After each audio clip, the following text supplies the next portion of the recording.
All right, we are live. What do you mean, where's the song? Did that intro have no music there? No, sir. It's because of my blue background, isn't it? Definitely. Well, here I am trying to be new, trying to differentiate, make two different podcast backgrounds, and I put a blue background, which immediately Steven and Desiree hated. I figured I'm still going to do it, but now just hearing that I just did an introduction with no music, I am pretty sure there's not going to be a blue background for the next episode moving forward ever again. I'm not going to be pissed, but what's going on? How are you?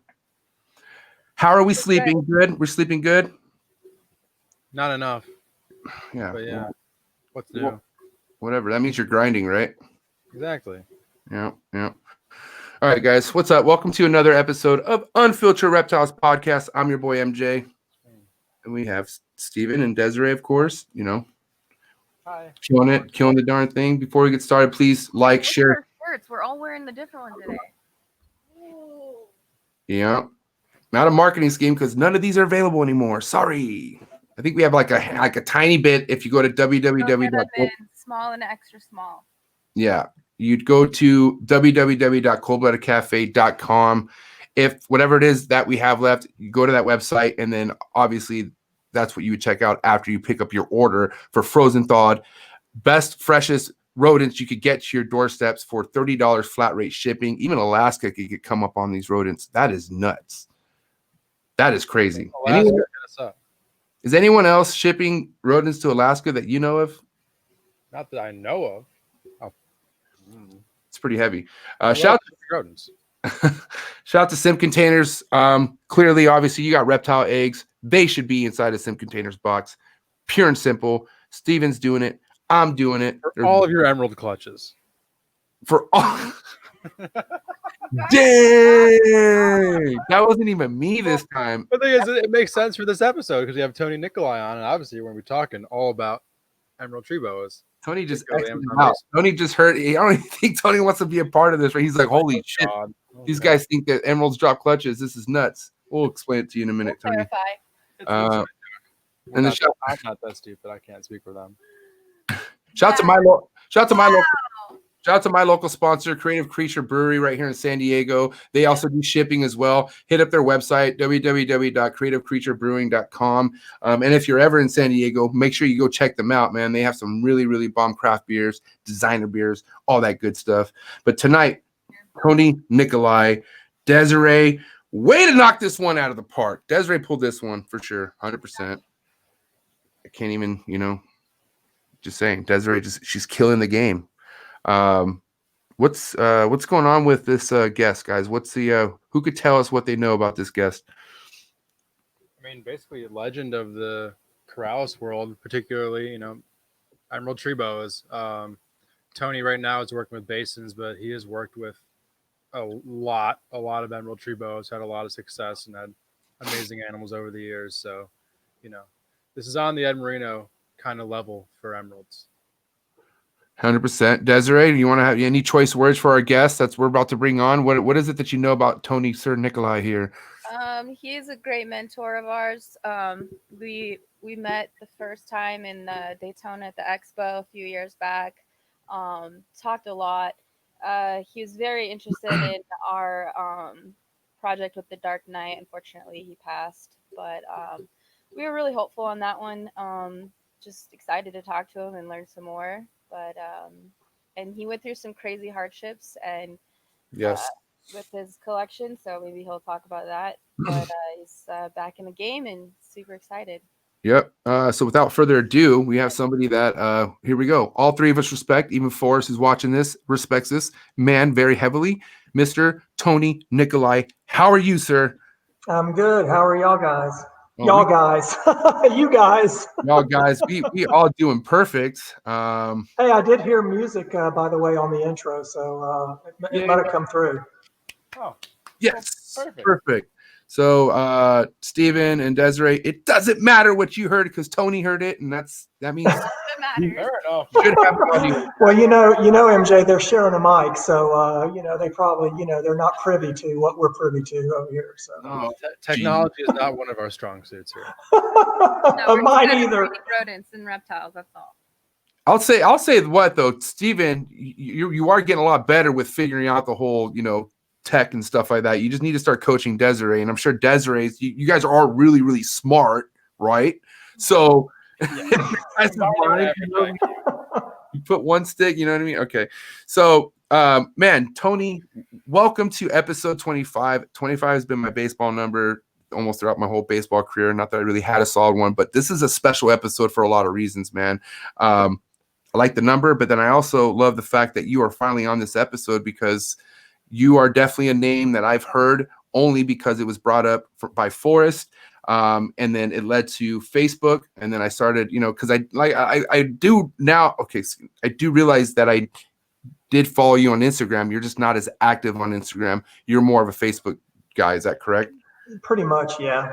Okay. I do post an occasional picture on Instagram, but not a lot. But I don't post a whole lot on Facebook either. It's it's kind of less is more kind of thing. I'm not I'm not the big social media guy. In fact, Des was texting me, and it took me hours to even find her text. I think I have my notifications turned off on a lot of the texting stuff, so I don't have to pick my phone up every 5 minutes and look at it. I don't blame you. I mean, for a long time, I only had social media because I wasn't a social media guy either. I mean, I was born 85, so I'm old school enough to where I just, I didn't really care too much about social media, but I always needed it for whatever it was I was doing. At first it was with music and DJing, but now I really got into it, after getting into the hobby and collecting snakes. And because to be honest, for a lot of newcomers or anybody who's just recently coming into the game, the first thing you do is get a social media account. Am I right, Desiree and Steven? Like that's protocol, right? I think you're right. Maybe the first thing is to do a little bit of, research, read Reptiles magazine, but Of course. But I'm just saying, is that the case for a lot of people? Do they go, hey, let me do my research for a couple years and no, they jump right out of the gate. Yeah, no, they go, all in on Mr. Know-it-all right away. Yeah. Yep. That's right. You watch a couple of videos and you're a pro, right? That's it. Yep. Sign me up. It's a great thing in the sense that, I remember in the old days, I'd have babies for sale and, somebody would be interested and you'd have to go out there and literally take a couple of pictures of the babies with your camera, run them up to Eckerd's in the 1 hour photo and then mail them to the person. I swear. Now you can go out there and while you're on the phone, hang on a second, you take a picture of something and you send it. I mean, it's pretty amazing, It's wild because what do we talk about with majority of our guests that are like the triple OGs? They said, listen, years back, and not even that far, 10 years back, there was no social media platform. No. You needed information and you needed to figure out why your emerald's throwing up every meal. Either you figure it out or it dies, and you know what I mean, and or something drastic happens and you have to learn so many hard mistakes on your own versus learning at social media. What were you gonna say, Des? Oh, I was just going to bring up that we talked to Gary Shavino the other night about that, about sending pictures of animals and then you'd circle the one you want and then you put it back in the mail and then they call you. Yeah. Let you know if that one's sold or not. It was nuts. And a lot of time, probably 80% of the time, you'd never even hear back from the people, it was crazy. So what I always like to do, and we could switch it up whenever Desiree and Steven get two mics and they could speak over me. But what I like to do here to Tony is I always like to find out the foundation of these people that we bring on and how it led to, from what your thumbnail has here, this is very, very pimp and powerful. That bison you're holding right there, and then the bison in the background. Those are super dreamy animals. I did it on purpose.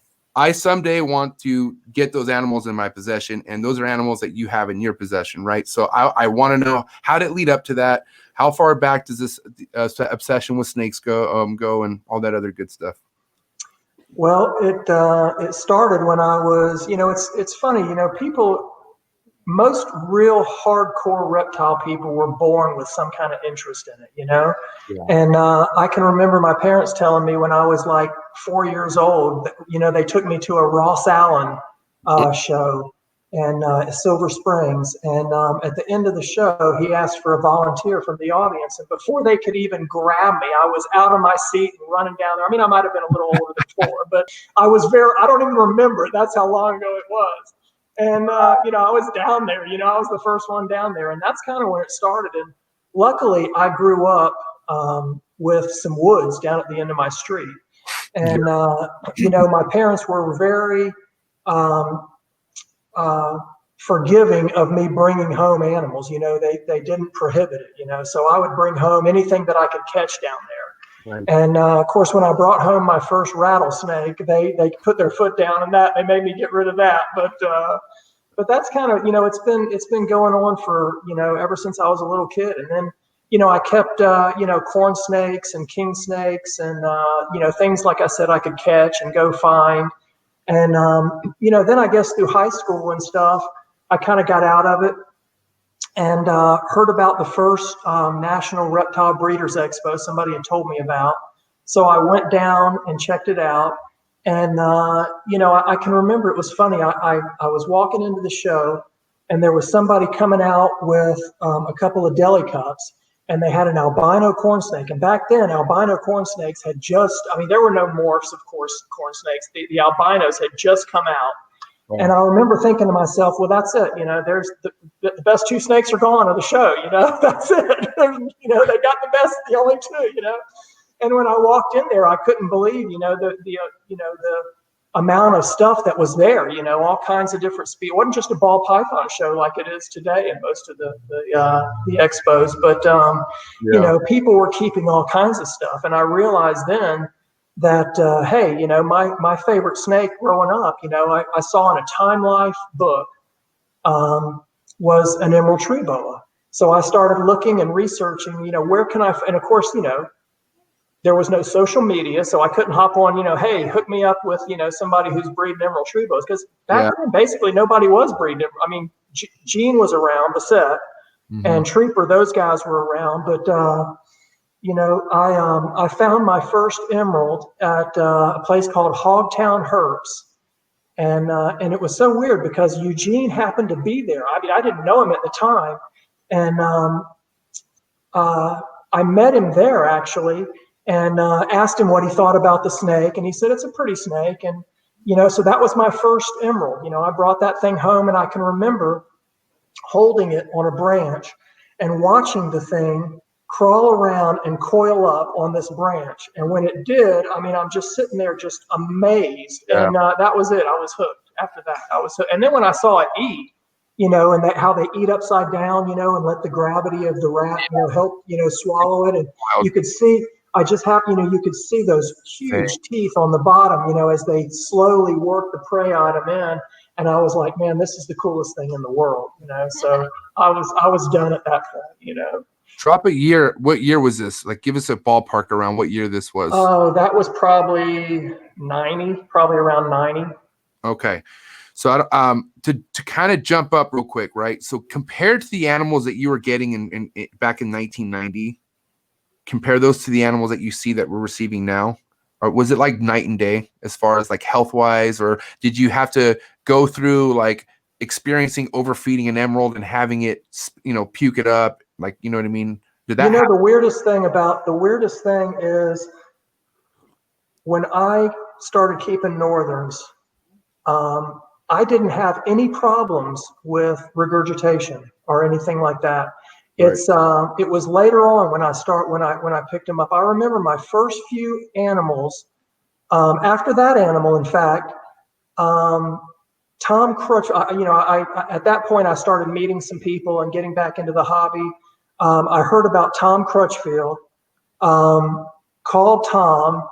Tom Suriname was just starting to open up. They were just opening up, and Tom was expecting a huge shipment of northern emeralds. Of course, at that point, I didn't even remember the striped emeralds. Yeah. So I kept in contact with Tom, and I went down there to his place. When he got in, he was expecting 100. I think they ended up getting in 75 animals. I went down there the day they got them in and helped them unpack them. And I literally had 75 animals to pick from. But I can remember they came in these boxes. These boxes were about this big and about that high.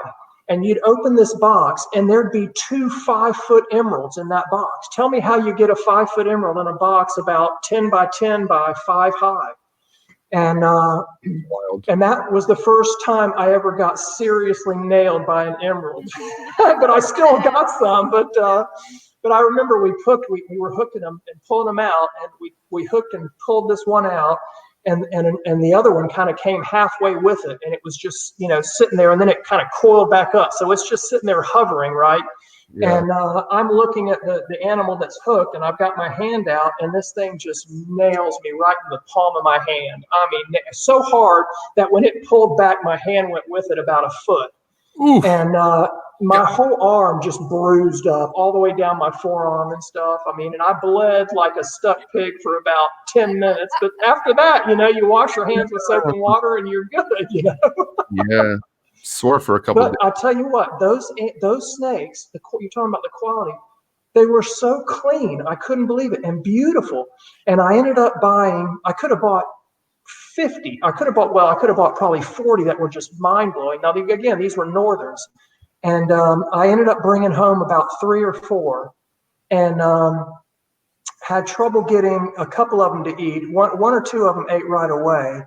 But that was the nucleus. I mean, once they started eating, I really didn't know what I was doing at that point. I kind of put a couple of them together in a big cage, basically just to have them in a big cage. And when the weather kind of cooled down, I went in there to check on them. I had them, I had a drape covering this big screened cage, in my parents' garage, right. And with heat lamps and stuff, and opened up lifted up the little blanket to look in there, and they were hooked up, and I knew, I was smart enough to know that they were breathing at that point, so I closed it back down, and I ended up having 2 litters of northerns that year.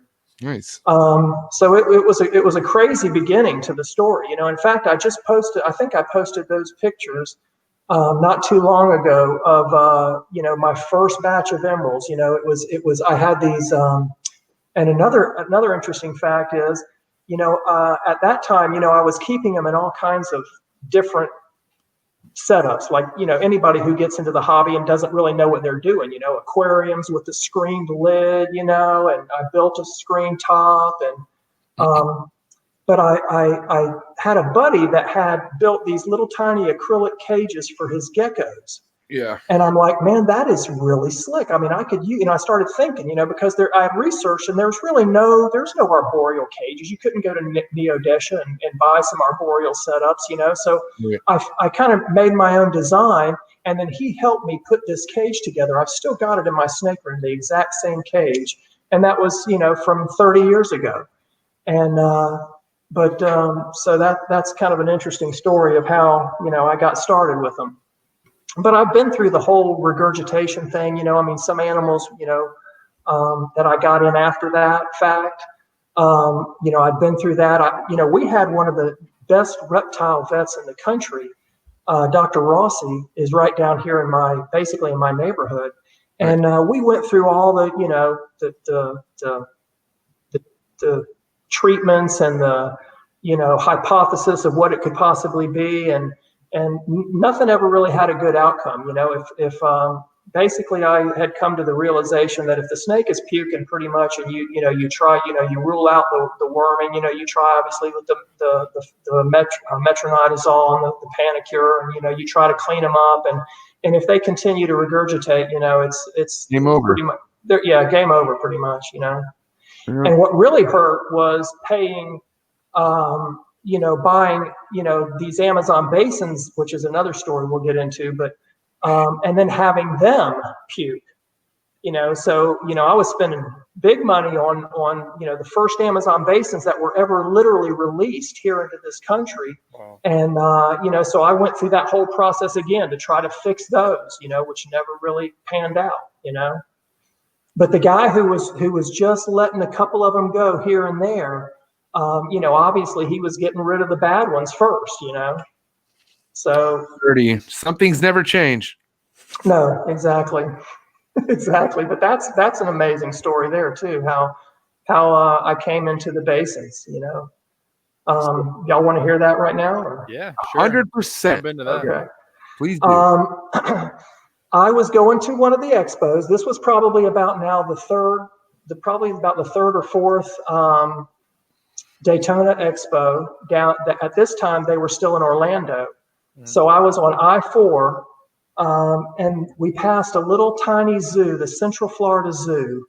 And I forget whether it was on the way there or on the way back, but we decided to stop at the zoo, check it out. So we're looking at we're in the snake place and looking at the snake exhibits.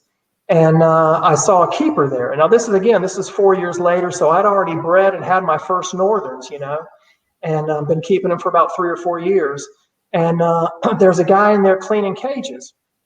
So I tap on the glass, and I, wanted to talk to the guy, and he came out and we started talking, and I told him what I was interested in, the emeralds, and and I told him, because at this time I had Crutchfield was thinking that he was going to get in a few of these Amazon basin, these striped emeralds, but it never panned out. And I told him, yeah, I've been, trying to get the striped ones, but nobody has them. I don't know where to get them. And he says, well, I've got 2 in the off exhibit in the back. And, my jaw just about hit the floor, and I'm like, you're kidding me. And he's like, no, he says they belong to a private individual. He's friends with, I think it was Doug Mahaffey was the reptile, not the guy I was talking to. He was the senior keeper. And so basically, I convinced him to show them to me, because I wasn't leaving there until I saw him, basically. So I was debating whether I was going to have to hit this guy over the head and go back there myself and look at him. But he took me back there and showed them to me. And of course, when I walk again, it's like now people don't realize, they can just, pick up the phone and order one. But back then, they were nowhere to be found. And to view a live one, these were literally the first striped emeralds to come into the country in, 20 or 30 years. I mean, the National Zoo at this point had a very old group that had been around for years and years and years. And I asked Trooper about them, and he said he didn't even think they were viable anymore. But I remember walking up there, and they had them in these 10-gallon aquariums, 10 or 15-gallon aquariums, standing upright. And the first thing I saw when I saw him coiled up there was the male had his head hanging down, and you could see that beautiful gold chin with that jet black skin pigment right in between that in the gold. Right. And instantly, without even looking at the markings, you knew that these were different. These were something completely different. And to make a very long story short, I left my name and number. I said, please just have the guy call me, I just want to talk to him. I said, and like 6 months later, and I called, like every month I would call. Did he show up? Yeah, he brought another one in. We've got 3 now, Oh, and, I go down there and see it, and so about 6 months later he called, and, I met him there. He said he had one for sale. And I met him there. But again, these were animals that were giving him problems, and they didn't pan out for me. But that was my start. So he was literally, I was literally me, Paul Miles, a guy named Mark LaShock. I don't even know if Mark's still around, but we were some of the first guys in the country, private individuals, to get these animals. And it's funny, Mark LaShock wanted, and a guy named Dick Gurgeon, I don't know if he's still around or not, but Mark wanted, I know that Mark would take the biggest ones available. He just wanted the bigger ones because he wanted to breed them right away. But I would go down and meet this guy down in Miami, and and again, we're not talking, there wouldn't be 20 animals there. There'd be like 5, maybe, I think the biggest number I ever saw was like 6 animals, there. But I would pick the nicest marked animals. That's all I cared about. I didn't care about, breeding them right away and everything. I just wanted the prettiest ones I could get. And so Mark LaShock actually bred them 1 year before I did. And then I bred them the following year. And it's funny because Mark had asked this guy, and I don't want to mention his name just because I haven't asked him to, if he's cool with, his name floating around out there. It's probably common knowledge to a lot of people, but But Mark had asked him what I'm going to do with the babies, and he said he's going to hold every single one of them back. Oh, And he said, and he told the guy this time, he says, well, he knows. And he's like, he knows what? He knows that the stripes fill in. And, I couldn't believe it because the babies, and again, these animals were, my parents were mostly striped, fully striped, maybe a little break here and there. But they were pretty decent looking animals, nothing like compared to today's standards. But, when the babies were born, first of all, I knew how completely different they were because they were all this burnt orange color. And most baby northerns are either a green or a red when they're born. So they were completely different color when they were born. But they were very weakly marked, almost no stripes at all, some very faint broken 1/2 scale stripes on them. And I can remember watching in amazement as these things started to change colors. You could see this peach, the orange would turn like a peach and then a lighter color. And by like the second or third shed, you had this 2-scale perfect stripe, and I just couldn't believe it because I'd already raised up 2 or 3 batches of northerns, and what you see is what you get basically with the northerns at birth. So that was pretty bizarre. From your knowledge of breeding basins and emeralds, what's the big gap in difference? Like, did you notice anything that's like, that you had to drastically change when you started working with basins, or was it pretty much like same exact thing as northerns? Pretty much the same exact thing as northerns. There's really no difference in keeping them or breeding them. I know that there's a huge difference in their temperament, but not really anything I've noticed as far as keeping them goes. So how old were your first basins that you bred when you initially bred them? I have no idea because they were imports. Were they imported at a more substantial size then, or? Yeah, they were. I know the female that dropped the first batch of babies for me when I first got her, she was probably 3.5 feet. Okay.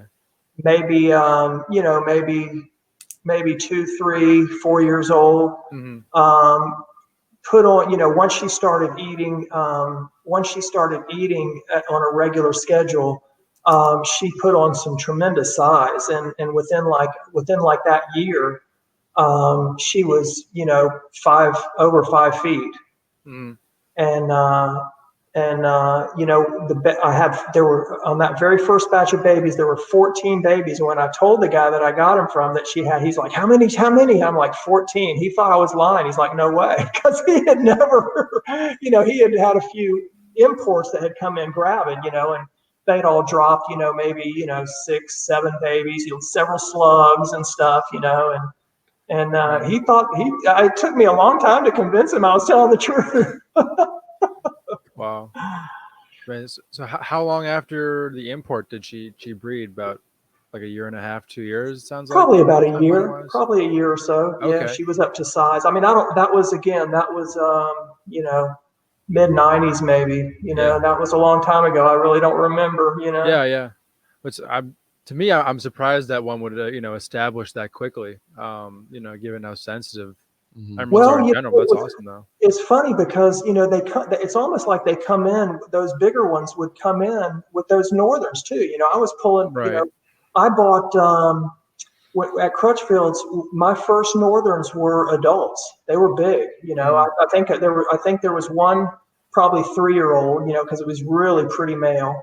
But the other ones I brought home were big, 5.5 foot, females.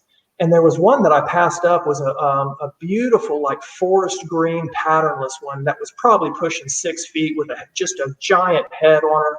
And I ended up passing on that one. But it's almost like I've never seen an import come in with like a big bulging vent or a kinked tail. I mean, they get rained on constantly. They're in perfect health when they come in. The problem today is they go to these importer places and they sit there and they contract chlamydia or whatever the heck they contract. and they're screwed up at the play. They don't, I guess they didn't used to either come that route, or they were cleaner back then. I don't even know, but it wasn't till later on as I started purchasing things, that I had problems with that regurgitation syndrome stuff. I'm guessing, this is just a guess, I'm guessing that it's the import, demand got so high to these people who are just constantly, at these farms, are just getting animals, just don't give a shit. They're getting them, throwing them in whatever they could throw them in. And when they're out getting shipped out, they're getting shipped out. I just don't think there's any, not to knock anyone down from who they're getting. I just think there's no passion on that end. I don't think they give two shits. It's no, all they don't. It's money. Yep. Yeah, I mean, they're in the business of getting the animal in the door and out the door as quick as possible. And a lot of these facilities, especially the exporters, have been around forever. And from my knowledge, they mostly have wooden cages. You cannot totally disinfect a wooden cage. So if something like, used to be like avian chlamydia or cryptosporidium is going through the exporter, you got to throw every cage away if you want to get rid of that problem. And they just need to make their money. So they're obviously not going to do that. It's pretty unfortunate. That's probably true. 100%. Now with you, I want to talk about the cages you have, because those stand out to me. I don't know if you're the only one who has those, but I do know you're the first individual that when I came across, I saw your name and I was like, those are the freaking coolest cages I've ever seen. Like they're all see-through, you know what I mean? And it's awesome because it also gives, the emerald full or the crowds full visual of what's going on too. You know what I mean? Not that sometimes, does that stress them out sometimes, you think, or?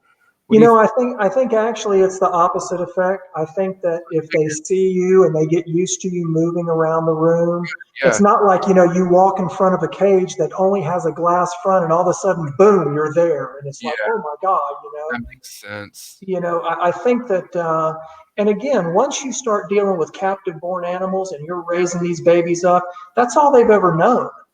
Yeah. Is people, they know you. Those snakes out there, consider me like their personal trainer or something. I mean, it's crazy. They know me. They associate, when I go in and take them out, they associate that with a good thing. They come out into the fresh air and the sunshine. They get to crawl around, and they dig it, and they associate you again as I don't know. I mean, it's just maybe their parent. It's kind of weird, but probably not that. But they associate you as just you're the only thing they've ever known ever since they were a little baby.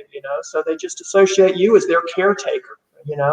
Well, I mean, they always have that saying, "Don't bite the hand that feeds you." I think emeralds are even smart enough to even know that. You know what I mean? To a certain extent, I think they once you're raising them up as a young one, you know what I mean. They know the ritual of them feeding, you taking them out, you cleaning them, to where I mean, obviously there's some that have different attitudes, but I just feel like you were right about how they kind of get to know who you are just by the interaction of you feeding them and it just taking time. So yeah, what are you gonna say, Des? Are those animal cages on your back wall? Yes, those are. That's the baby room I've got everything in right now, just because I don't have the collection I used to have. So right now it's easier to take care of a smaller room. So I've got them in the baby room right now, but I brought those cages in from my bigger room.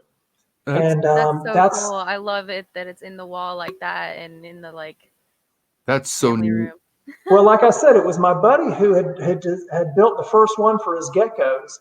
And once I did that, a lot of people have tried to copy the design. In fact, somebody that asked me if for my permission to try to market those, and he actually built them and tried to sell them, and he was fairly successful, but he stopped doing it because he said that every time he would ship them, they'd get broken, but they've been duplicated over the years, that's for sure, but so you the design is beautiful, it works perfectly.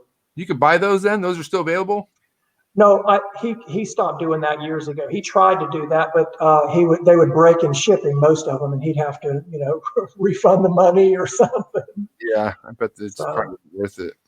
But a lot of the designs you see today, even with the little tiny cages, I've seen a lot of the little tiny cages, and it's just a practical design. So a lot of people have come up with the same type. They realize, again, when I first started keeping them, I was keeping several of them in aquariums, and you can't, it's almost impossible to try to work with them in an aquarium, and you're trying to go underneath them and change water and stuff like that. And it's funny, we're talking about, the difference in temperament of these things. When I first started keeping the Northerns, I used to try to tame. I had this one that was just mean as can be. It was one I got from Crutchfield. She was just so mean. And I literally would take her out. I'd take the branch out because the branches just lift up out of the cages. I've got them to where they lift up. And I would try to just sit there and just hold her, and just, in my lap or just close. And I can remember one time, I was doing that and I just sat there for 10 or 15 minutes, maybe the snake will calm down. The snake was in this striking position, and I finally moved just slightly and the snake takes a swipe at me, So I realized that, they're just not the kind of thing that's going to, allow you to tame them down, by handling them. But once I figured out what I was doing with them, and it goes with like anything, if you start working with something for a while, you learn what the animal is capable of, you learn its temperament. And, so I built this jungle gym in the backyard. And I would take the branches out and I would just, and she'd be cool while you took her out, for a little while, she'd be cool. She'd just stay in her coil, and I'd set the branch out on the jungle gym and, it'd start, the sun would kind of heat her up and she'd start crawling around and literally once she was crawling around, I guess she got used to me at this point, once she would crawl around, especially if I got her on the ground, I could pick that animal up and gingerly, hold her and walk her back into the snake room and feed her back into the cage. Yeah. And, I got to where, again, she would, once she was crawling around, she was cool. I could hold her like a corn snake. But you would never tame them down just by sitting there holding them, trying to watch TV and hold them. You would just never do that. Yeah, from my experience, not that I have a shit ton, but from like a pissed off emerald or chondro on their perch, even taking them out, it's not going to go well if they're already aggressive until they start roaming. Once they start roaming around and their attention's off, like what's in front of them and them not being on the perch, then that's like my best opportunity to pick them up and start working with them from what I've experienced. So exactly. And if you can take them up while they're coiled up, yeah, and put them outside where they get fresh air, and then right. That's right. And then I learned that if it started raining while they were out there, they would start crawling. Yeah. And because I have in the past forgotten about animals out on the jungle gym. I'd be across the street talking to my neighbor, and all of a sudden realize, oh my God, I've left a snake out. It's been like an hour and a half, and I'd run to the backyard, and the snake would still be sitting there coiled up, But if they got really hot, if the sun was just really hot on them, or if it started raining, they would start cruising. A lot of times, if it started raining and they were out there in the sun, boom, that tail would come down immediately and you'd get a bow movement, So I got to where, in fact, now with raising these snakes, I got to where, when it was time for a bow movement, I'd take them out, let them start crawling around, get them in the sun. I'd go turn the hose on them, and rain down on them with the hose like it was raining. And man, you'd have a bowel movement in like 30 seconds, a minute, Their tail would start flapping around and they'd go to the bathroom, So now I can count in the 3 years that I've been back into this hobby, and we'll talk about how I got out, but I bet you I can count on one hand the time I've had to clean cages, clean my tubs. Everything is outside, goes to the bathroom outside, pretty much. Everything. That's great. That is so legendary. Is anybody listening to this? This is legendary. It must be nice to live somewhere where you can do that year round. Oh, that's the key. You have to be able to do that. Summertime, all summertime for you guys are good. You guys. Oh man, even during the winter, a lot of times. In fact, this year it was funny because it would be, we'd get a cold snap.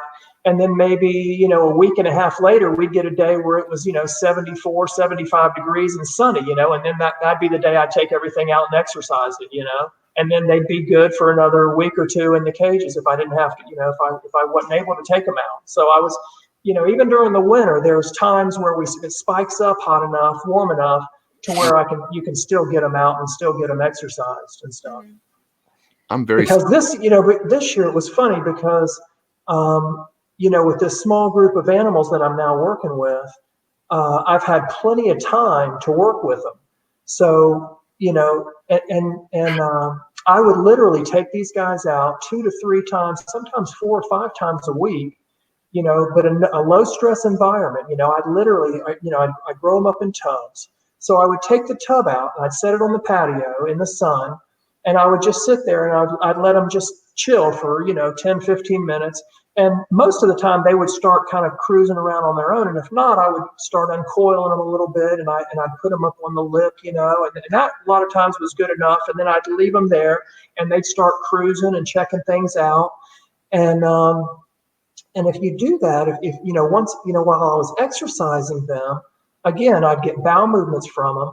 I was able to feed them quicker. So these animals have grown up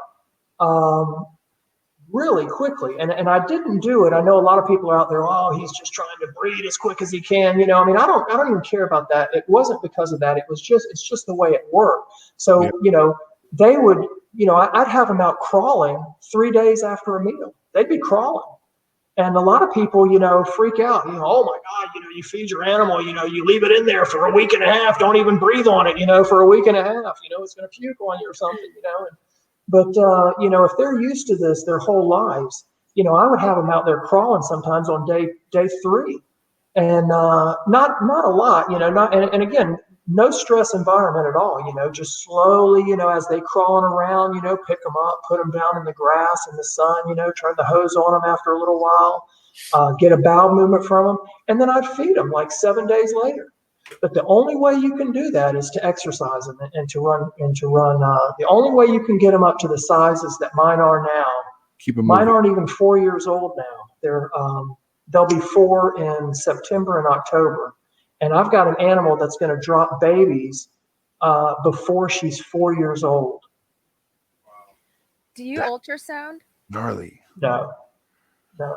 Yeah, I tried doing that with one of my girls. It's all fired up. It was not fun, at all. Yeah, I would think that they'd be, even on the branch, I would think that they would be, if you left them coiled up, I don't know if you could do it, but I would imagine. I tried that. Yeah, I'm good with chondros, but that emerald, she was just super mad and mean and just trying to bite us the whole time.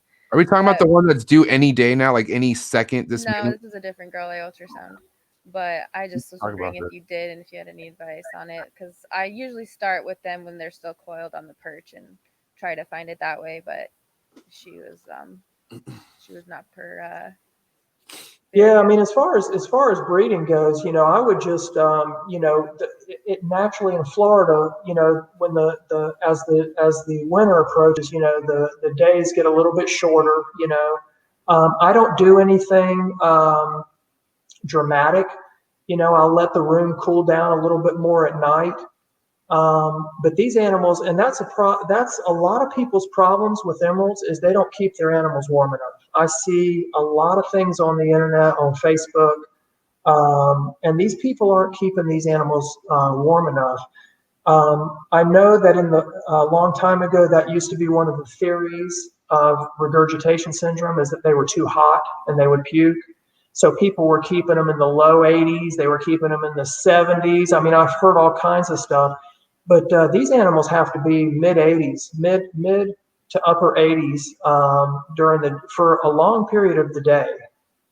And if not, you're going to have problems with respiratory infections with them. They just have to be that hot.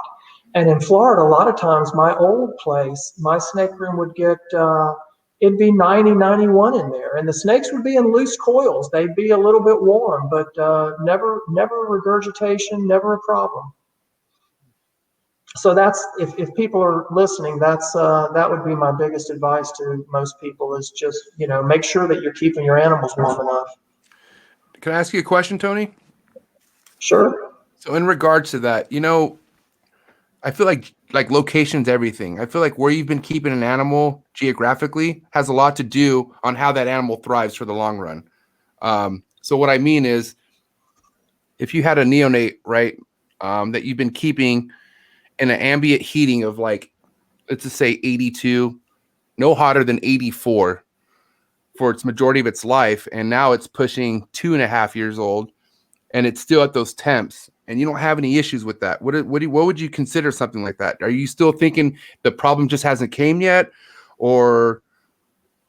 I don't know what to even say about that. I know it's funny that you mentioned that because Elliot Jacobson, who is a very famous biologist at the University of Florida, told me that he had an emerald for years and years and years, and he kept it in his house in a particular cage, the same way, the same system. And if I don't remember the temperatures he told me, but the snake was probably kept in the 70s. Okay. And probably never hit 80. And he said for years and years and years and years, he never had a problem with that snake. So I don't know what to tell you there. I know that in my experience, when, if I've tried to cool them a little too much, and again, they can take some cold temperatures for short periods of time. But you better, you'd be safe to warm them back up during the day. Because the way I think it, how people could run hotter depending where they live. Like people who, for the most part, people who live in Arizona, people who live in Nevada, like they can and people who grew up in that area can handle heat so much hotter than typical individuals. Like you put me in Nevada, I melt, I toast. It's terrible. I can't deal with heat. I'm from San Diego. I get the best weather in the United States for the most part, but I just feel like, depending on how this animal was raised from the beginning to where it's at, I feel like there's a certain range, but I just don't know. Like, for instance, you're in Florida, right? Right. It's hot as shit in Florida. Is that right? I mean, it gets hot. Yeah, it gets hot as shit. Definitely. Super humid, super sticky. Very humid. Right? But the snakes, that is Surrounded by snake. water. When it gets real uncomfortable for us, the snakes dig that. That's Right. that's. In fact, there's in the fall and spring, it's 70 something degrees outside, low humidity, and I walk into the snake room and I'm like, oh my God, I got to get out of here quickly. Wow. But the snakes, that's what the snakes have to have. I feel you. Now, when it comes to breeding them, do you have a cooling system? What's your kind of game plan when it comes to pairing them up and stuff like that? Certain time of the year, anything like that you want to share? You breed. You want to breed during the winter, the cooler time of the year, and you let the daytime light. I make sure that if I'm using ambient light in the room, I make sure that that's off quick enough in the afternoon to where they see that it's getting dark a little earlier. Okay. And I think the light cycle has a lot to do with it. The temperature, maybe even not so much. It's funny. I posted a video in August. I had if you know Florida, it's miserable. August is the expo. It's miserably hot down here in Florida. And I had a female, my female that's gravid now, was out crawling, and I put the male on top of her, and he was just all about it. He was tail wrapping. In the middle of August. Of course, I didn't let anything happen then.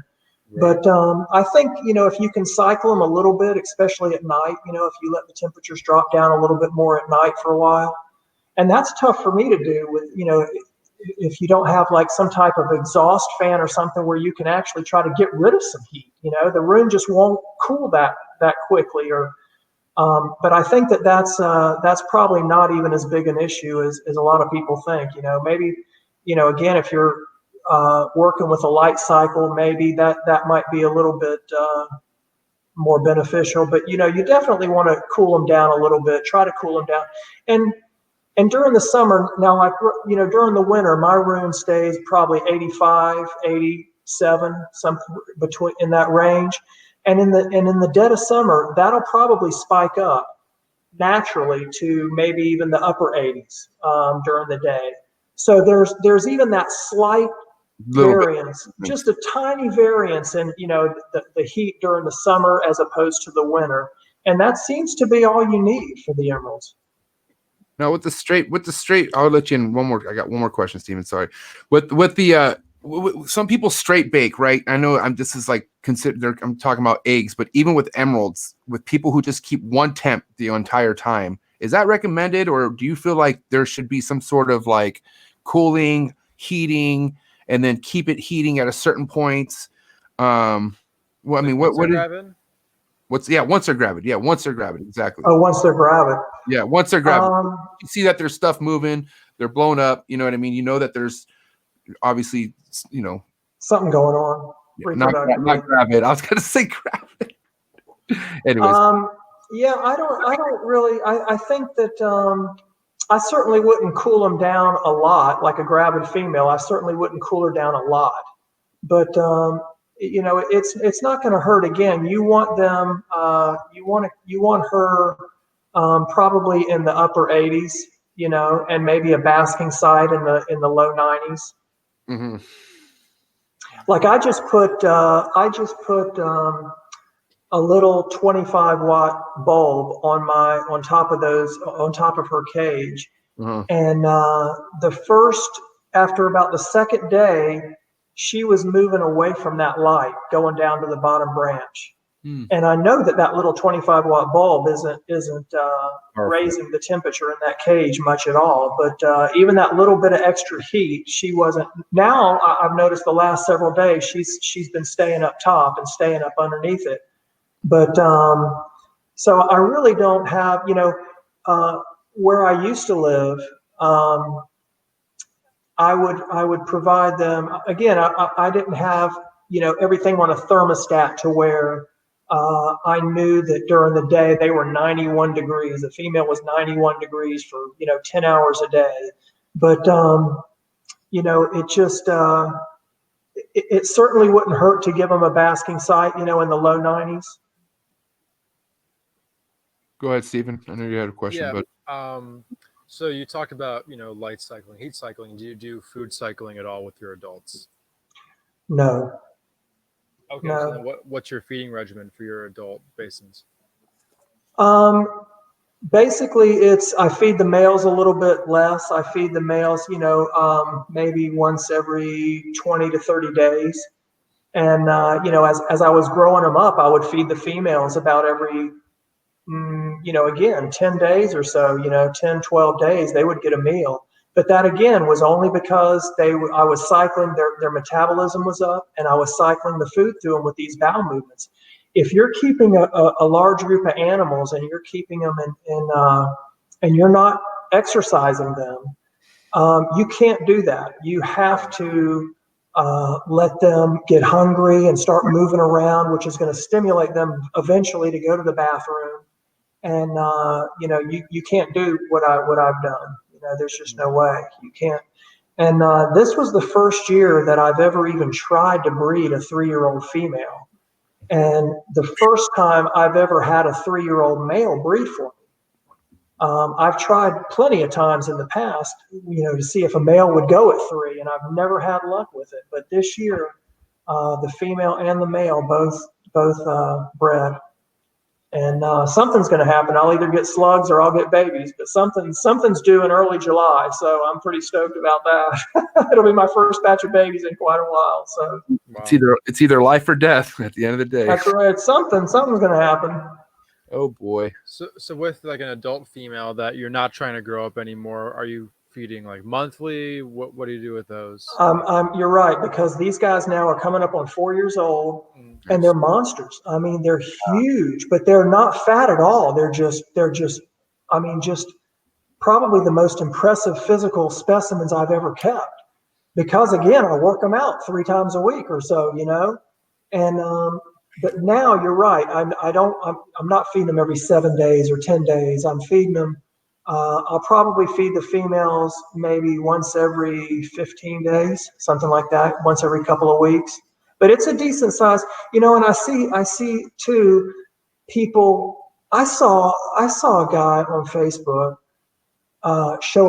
post a feeding picture of a pretty good sized emerald with a rat pinky in its coil. I don't even know how it coiled it. Yeah, I saw that. I mean, It's a lot of nutrition in rat pinks, guys.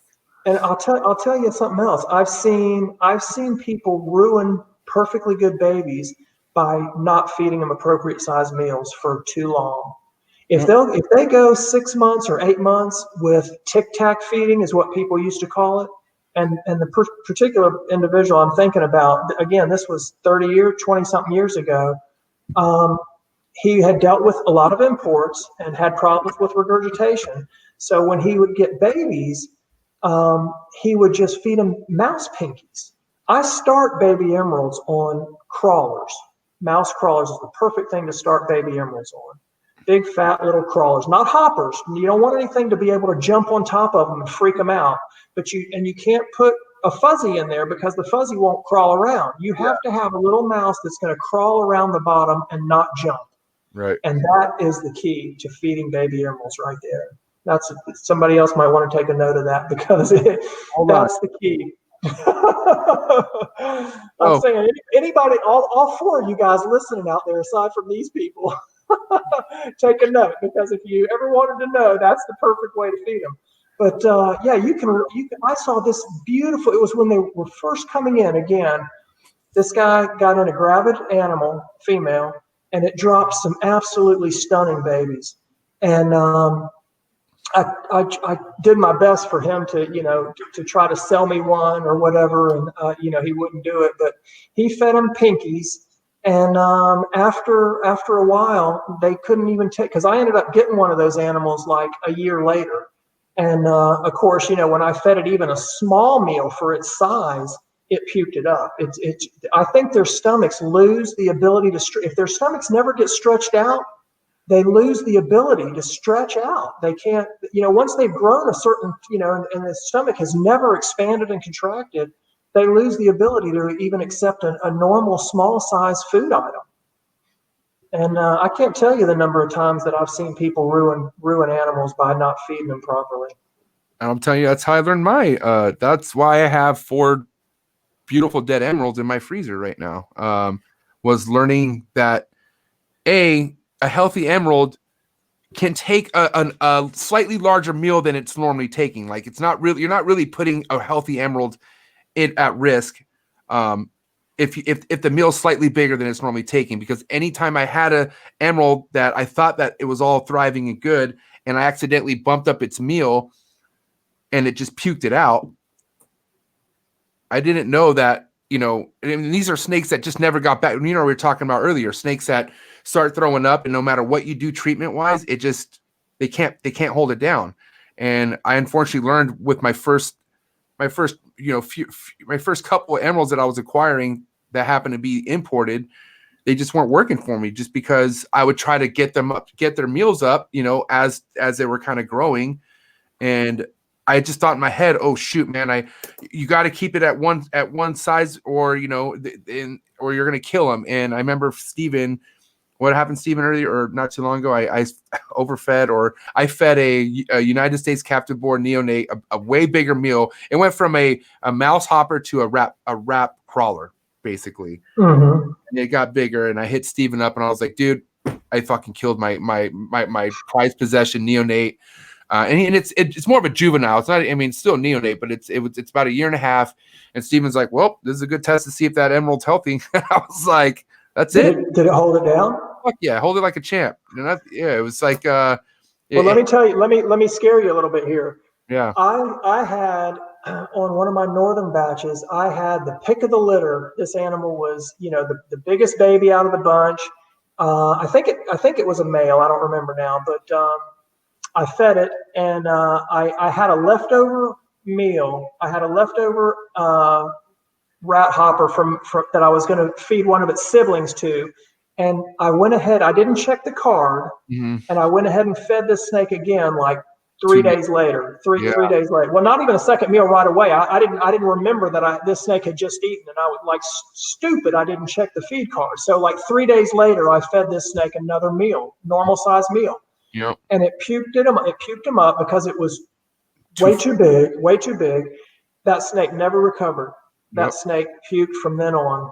That was me. That was snake number 3 that went through the freezer. I'll tell you the theory behind that. My vet's theory behind that is, once if they've eaten something way too big for them, they get the stomach basically almost splits, or they get cuts in it. When it goes back down to a normal size, it heals up. They get scar tissue in those scars. And then the stomach loses the ability to stretch. And then they can't even hold down a normal size food item. That snake was never right after that. So, And but it was a yearling. It was a yearling, big, beautiful, healthy yearling. And I ruined it by feeding it. Now, that's not to scare everybody. Again, a yearling snake, and kind of the rule of thumb is a food item about as thick as the snake's body, diameter of the snake. right. That's a fairly good rule of thumb to follow. So, do you recommend that I go back and just feed it back to wrap hoppers? Then is what you're saying? I would just go back to feeding it, common sense, what you think the snake, should be able to take, just a normal size food item for a snake, even if it was a corn snake that size or a ball python that size. I had a buddy that had a green tree python. It was an import. It escaped. I think it was an import. I'm not sure. It escaped out of his house. He lives in South Florida. And about, I don't know, maybe 2 weeks later, he hears the birds making a commotion in the backyard. And he goes out there and he sees the green tree python up in the bamboo. And he gets brings the stalk of bamboo down. The green tree python had a bulge in it. I mean, the snake normally was probably as big around as a quarter, maybe a little bigger than that. The snake had obviously eaten a big old bird, and it had a huge bulge in it, and it digested it perfectly. So, people just, I think that a normal size food item, even slightly larger than you think, is not going to, shouldn't affect a nice, healthy animal. But you can sure screw them up by Tic Tac feeding them. If you do that long enough, they will lose the ability to take a normal size food item. My gosh. I have one more question regarding breeding. And this is because I've heard recently, I forgot who, but I think a couple people told me this, but have you noticed like a crazy aggression from either the female or male when pairing? And it's like, something you've had as far as attacks or getting, I've heard certain emeralds getting tagged and getting laced up, getting bit up and stuff like that. What's your experience with that? It's true. They do. Sometimes you get a very adverse reaction from the males. Typically what I'll do is I'll introduce the male into the female's cage. And then again, I don't leave, to go out to dinner or something. I make sure that I watch the animals. I'll literally stand there and watch the animals for 20, 30 minutes to see what's going to happen. But yeah, sometimes males get overzealous, especially immature males. I found, males that are just coming into breeding age, and they just want to combat. They just want to fight, and you gotta watch that. And like again, if you take a male out, you want to breed a female with two different males, and you put a second male in maybe 2 or 3 days later, then you really have to be careful there because with the scent of the other male in there. A lot of times they can get very aggressive, but in the wild, these animals basically, I think basically they'll basically rape a female. They get that's why they get so aggressive. Damn. They'll grab her and coil her real tight. And I'll sit there and it's like, oh, what do you do? Do I go in and separate them or something? And most of the time I try to let them just kind of. What was that? That's her awkward face. This is like when something said, wow, That's great. Yeah. But yes, then you got to kind of wonder, well, what do I do? Do I go in there? Because I would imagine, left in certain situations, the male would kill the female, or it would be ugly for sure. I had one thing funny happen. I had I was going to introduce this pair, and I had the female branch on the jungle gym, and she was still in her coil, and the male was crawling around on the jungle gym. I put the male on there, to kind of, pre-introduction kind of thing, right? So he's crawling around the jungle gym, and she's coiled up on the branch, and he comes down, and he's he discovers her, so he's tongue flicking, and coil, and I'm sitting there watching. I'm like, oh, that's nice, and all of a sudden his mouth opens up and bam, he bites her, and she comes off of that branch like one of those snakes in a can. But man, it was like boing, perfectly straight, hits the ground. Wow. And I was like, oh my god. But Yeah, that didn't. But you got to watch them for sure when you put them together, because the males can sometimes get ballistic. I have a male that's probably, who knows? I think he's in his 7, 8. I mean, I just hear that males could get really big with age. Emeralds, right? So I have an emerald it's pretty big, and my female's just about 4 years old. My plan is to probably breed him at the end of this year. But he's big, you know what I mean? So I was just wondering if it's something. How big is big? Because it's been my experience that they'll never get as big as a female. You sure you don't have two girls? No, it's not a female. I already know. I just the guy I bought it from confirmed it's a male, and then I just confirmed it's a male too, just because I just know it's a male. How'd you do that? Mm-hmm. With the shed and just other things. I'm for sure. I'm very, very confident it's a male. Well, they can get big. But I don't think I've ever seen a male as big as a good sized female before. Well, have you ever paired a male that's big? So you've never paired a male that's bigger than the female. You've always, from your experience, the female's always been bigger than the male. Pretty much, yeah. Pretty much. Welp.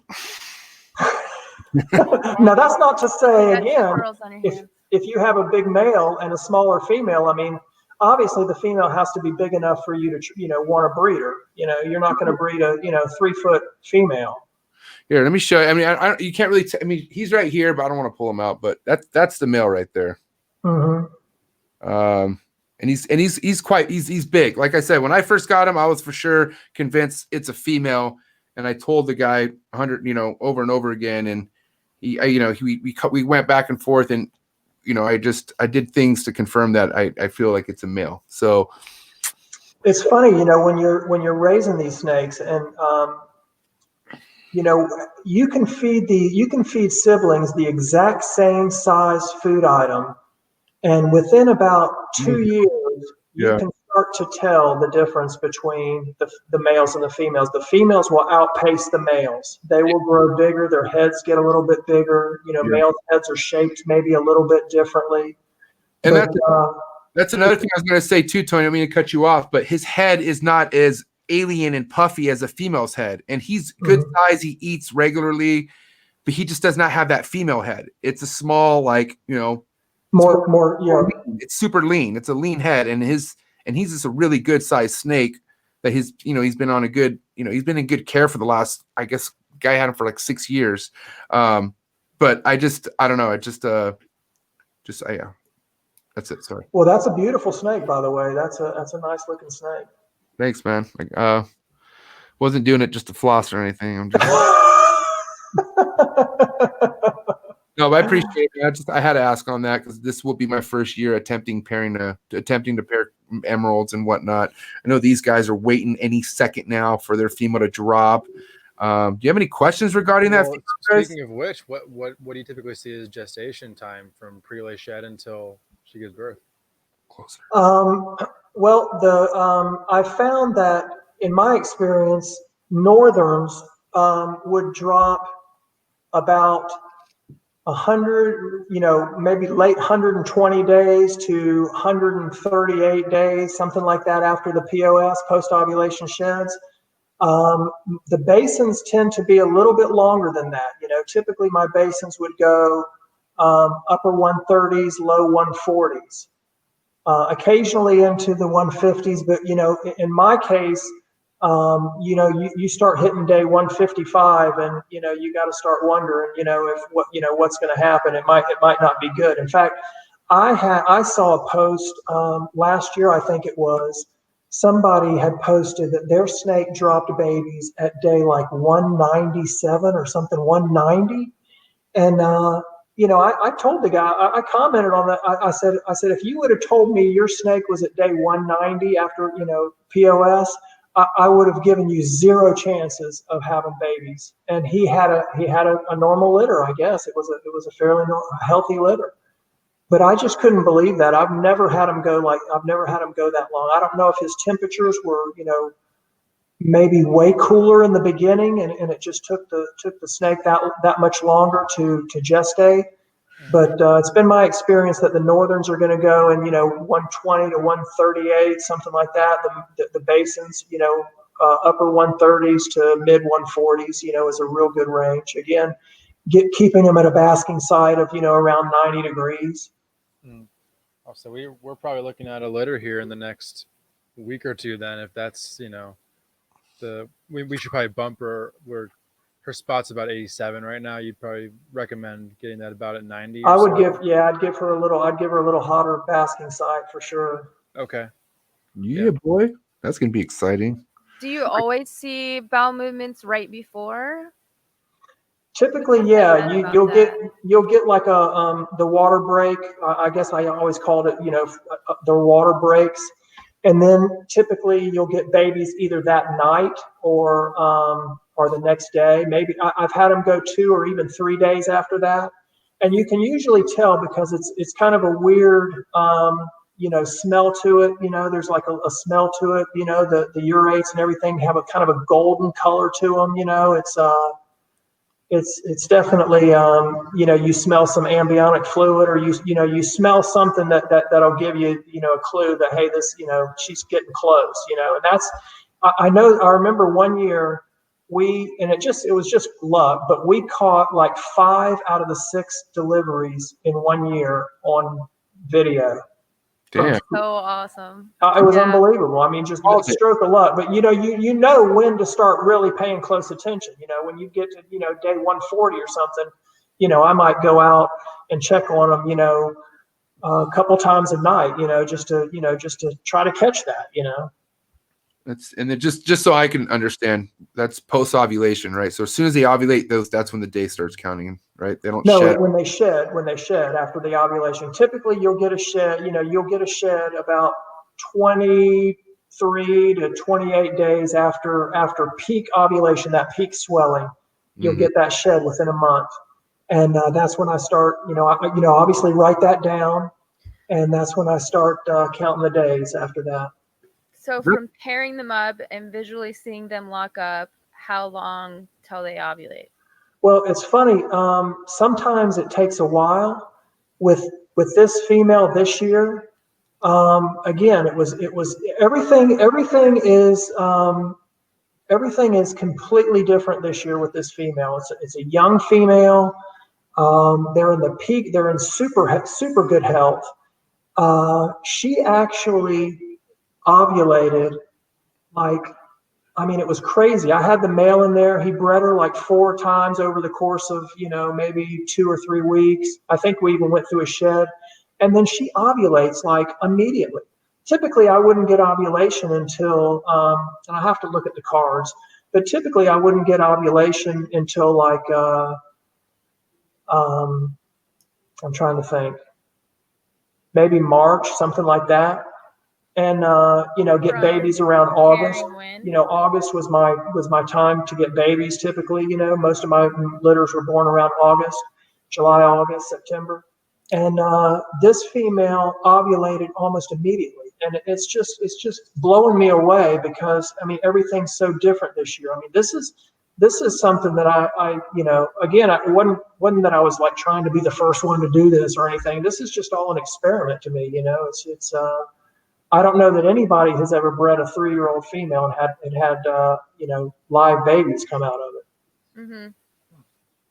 That's gonna be epic. To be honest. When you keep animals, again, we talked about as you grow your animals up, most people can't exercise their snake 3 to 5 times a week. So you can't grow them that fast. You'll never grow an emerald that fast, to be able to do that. Most people, like Eddie, for instance, he's got a lot of animals. He can't take animals out and exercise them 3 times a week. He doesn't have the time to do it, So he breeds, I think, typically at about age 5, 5 years of age. So you have to be able to, again, judge what you're working with, and as far as the time frame goes, the size of the female, how big she is, and again, I think it is a lot to do with just size and not age.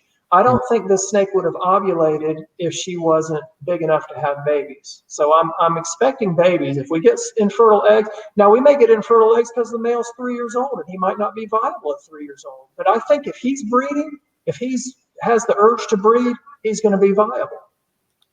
So this is all an experiment, and I can't wait to see what happens, and I'll share with everybody what happens, good or bad. I'll share with everybody what happens.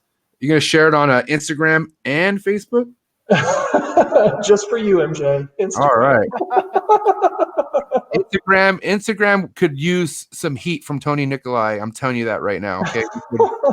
We would love to see it, and I just, not that I don't like Facebook. Are you even on Facebook? Are you on Facebook? Really, Tony? We've been friends for I don't know how long now, man. Okay, I don't know. I got a lot of friends on Facebook, so I don't see you commenting a lot on my photos. So I'm better off not commenting in Facebook. I do that for these two right here. I just try to stay low because, man, I'm always judged for the things. Wait, what was that? You speaking to the mic? I didn't say nothing. Speaking to the mic. MJ gets fired up sometimes, so we have to I'm calm him passionate. down. I love what I do, but yeah. Forrest always used to make fun of me, saying, "Oh, you remind me of me when I was younger because I used to care about the stupidest stuff so much." And I'm like, "Thanks, appreciate it." But yeah. Anyways, why did you get out of breeding and keeping? Well, reptiles? I'll tell you why. It was horrible. This was when the rumors were going around that they were going to stop importing these striped animals, because what started happening was these animals were somehow brought into Suriname where they were legally exported. Okay. And I think eventually the Suriname authorities got wind of this, and they were, there was rumors for probably over a year that they were going to close this down. And finally it happened. They closed it down. No more exporting of these striped animals.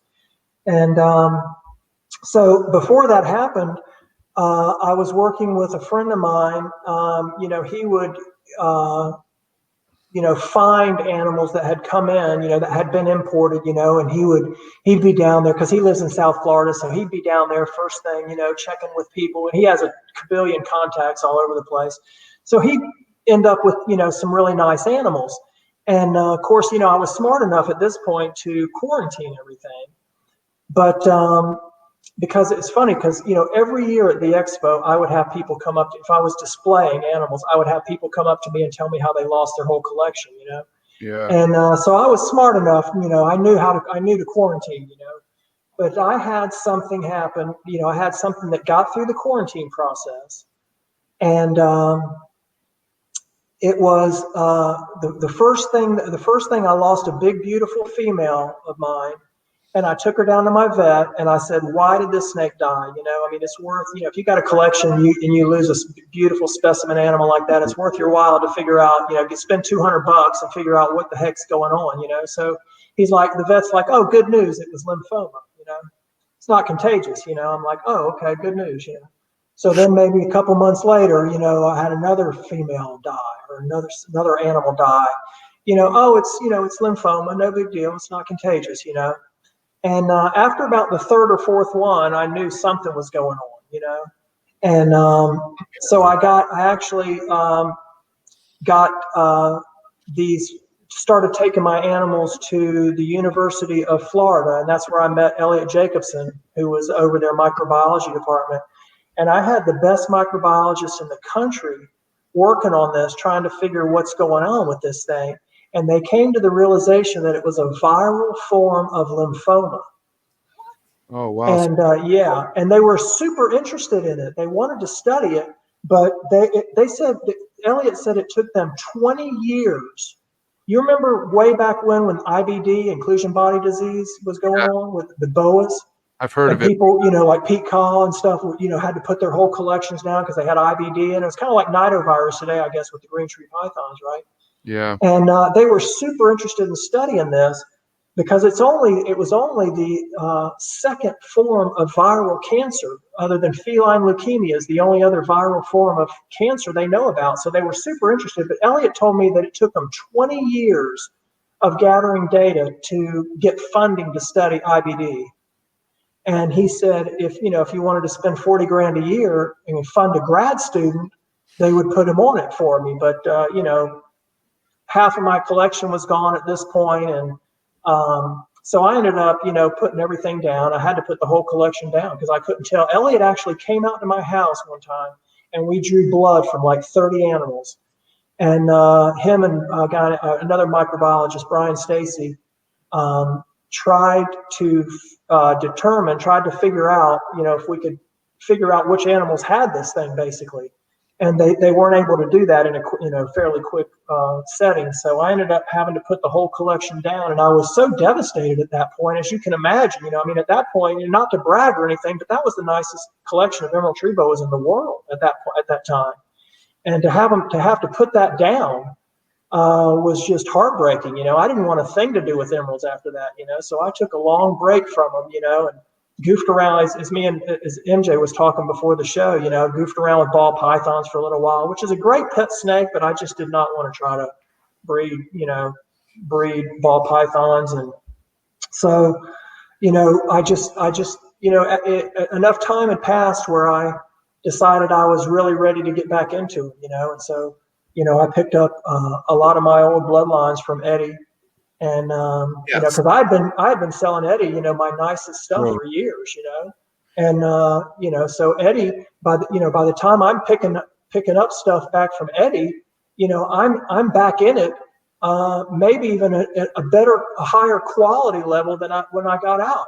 Some of the females that he sold me that first year are nicer than the females that I had, 10 years ago.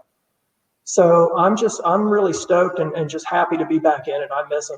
And, a lot of people are scared of these snakes, but they're easy. I mean, they're one of the easiest snakes to keep there is. You just have to make sure that the climate is right with them. You got to make sure that, the heat and humidity is right. There's enough fresh air. There's enough ventilation. And I literally walk out there. It's like, you got to do anything in the snake room? I'm like, yeah, let me go check. Open my head, stick my head in there and close the door. Yeah, I'm done. I mean, there's nothing to do, like I said. Super easy. Yep. There's nothing to do in there most of the time, So, instead of cleaning cages, when I had a small group of ball pythons, I was in there for an hour and a half a day cleaning cages. Now I'll take an hour and a half and I'll take snakes out and I'll crawl them and sun them and do all that. Get them to go to the bathroom and put them back. I'm enjoying snakes, and for my time instead of cleaning cages. Mm-hmm. You're about to be the comeback kid, Tony. I can't wait. I hope to be the comeback kid. I'm so pumped up for you right now. I just you know what I mean? Because everyone takes a loss, and obviously you took one of the heaviest losses I've heard any guest say on this show. So took an ass whipping. I do appreciate you sharing that, by the way. And it doesn't matter. Everyone, I mean, it doesn't matter, but every now and then everyone takes an ass whooping. You know what I mean? And you just took one of the biggest ass whoopings I've ever heard. And now it's not discouraging you. You're coming back. You're working with somebody who has the best of the best in the country. Which, I mean, dude, I'm just so stoked for you. I appreciate that, man. I tell you, it was tough. It was tough to go through that, and I didn't want anything to do with them after that. I mean, going through that and seeing animals, and it was funny because the animals would not puke. I never had a snake puke, never. They would just go off feed, so you couldn't tell. Because males a lot of time during breeding season will go off feed I had a male northern go off feed for 9 months one time during breeding season and afterwards, and came back on and didn't miss a beat once he got back on feed. But I remember 9 months. And so you couldn't tell. I mean, the snakes would go off feed. You didn't know anything was wrong, you just couldn't tell. And there was just no way to figure it out, Now with going off feed like that long, it's not common, but you just, every now and then there's that male that will go that long. Right. But from what you experience, it's not a lot of males. No, it's not. In fact, it's funny again, this, if you can get a female, some females I would have would take meals during when they were pregnant. Right. And this female has taken meals when she's pregnant. Of course, I wouldn't feed them like I normally do, but I feed her, maybe once a month. And, again, I would take these, and some people cringe when they see this, but I take my gravid female out and I let her get used to the outside, put her on the jungle gym, let the sun hit her, warm her up, and she's, she wants, you can tell she's enjoying it, she's crawling around the jungle gym, but she would keep her first half, she would keep the babies right there on her perch. She wouldn't leave her perch, but she would crawl. The top part of her body would explore the jungle gym, and she was hesitant about crawling off of it. But I wanted to exercise her. She's used to exercise, right? And I think that's a big problem a lot of people have when they have problems with retained ova or retained babies. The snakes didn't push out all the babies and stuff. I think it's because their snakes are sitting in a aquarium, their whole lives. They don't get enough exercise, and they're not physically able to push these babies out. And so I literally have taken her out and put her on the ground and I've got a video on my Facebook. You can see she's crawling, and she had a bowel movement. The bowel movement looked different. It was really weird. It's like this gold colored bowel movement. And I fed her. I think she's eaten 3 times. She's been hunting the last week. It's this time with this girl, everything is just amazing. I mean, it's just an experience to go through. I'm hoping that it's going to end, and I think it will end with a beautiful, live, healthy batch of babies. But if I get slugs and everything, then I would assume that she was ready, but the male was infertile. Only time will tell. So with the gravid females, do you continue to offer them food throughout their whole pregnancy? Absolutely. If they'll take a meal, let them eat one for sure. I mean, I don't feed her as big a meals as I normally would. I would feed like my big girls now are eating like 120 gram rats.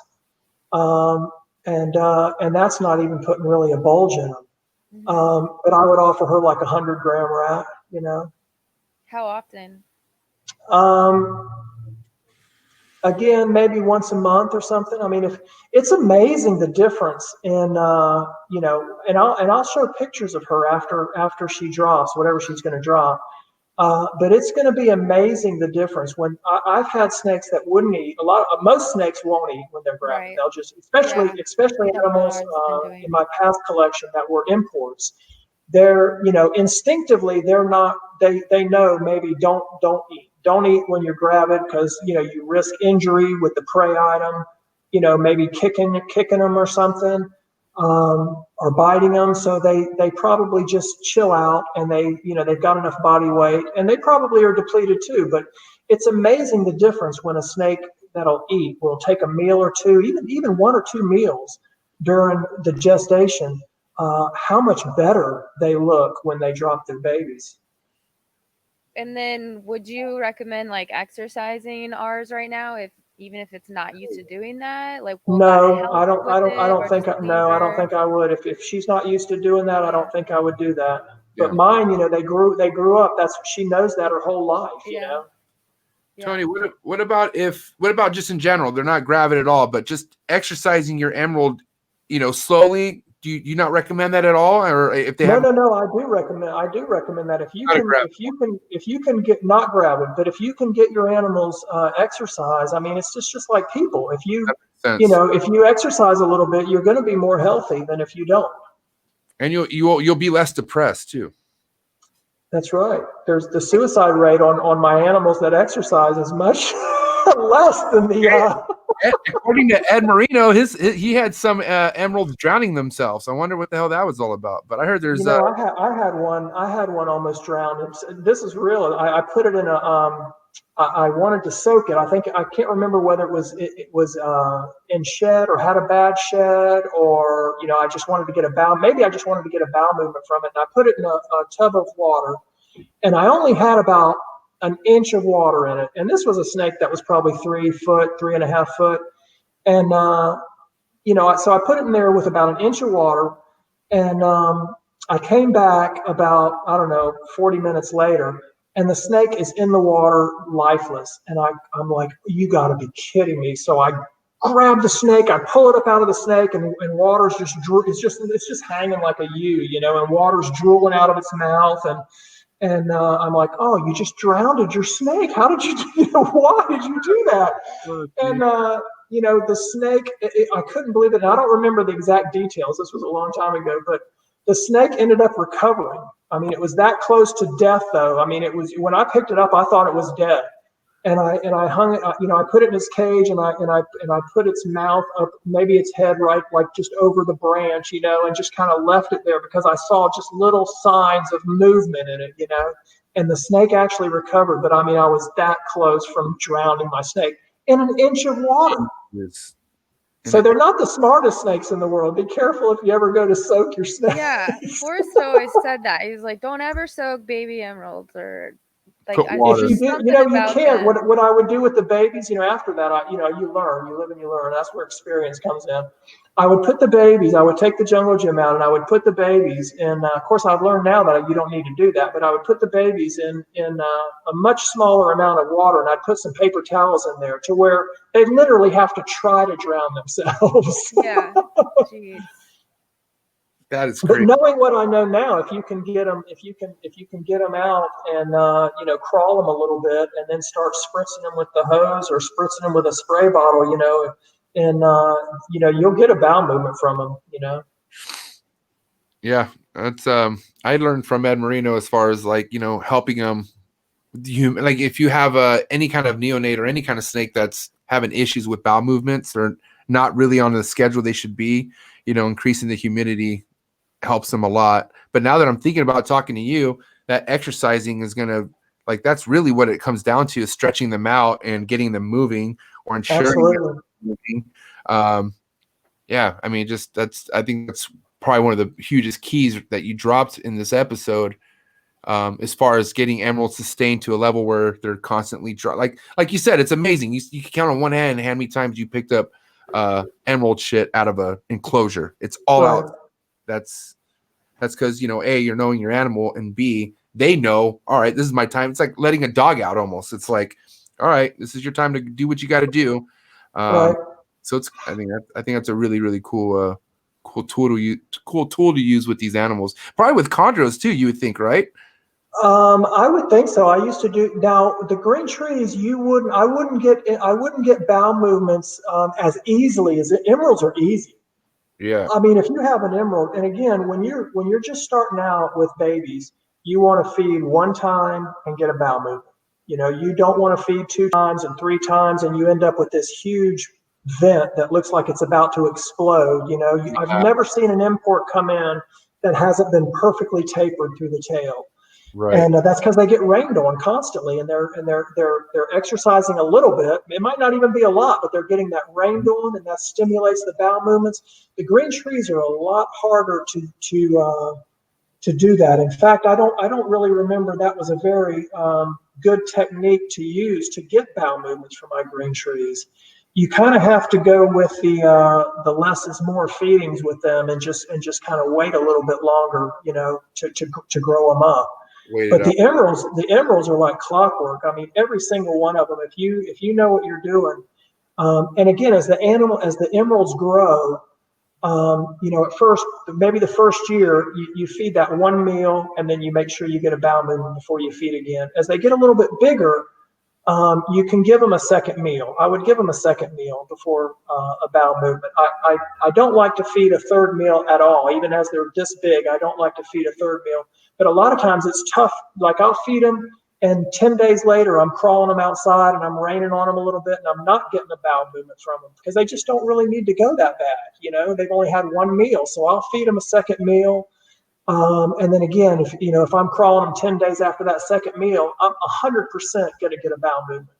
And if the sun is out and the sun's hitting them and they're nice and warm and they've already crawled for 10 or 15 minutes and gotten that 10 or 15 minutes worth of crawling, literally within a minute of turning that hose on and simulating rain, you're going to get a bowel movement.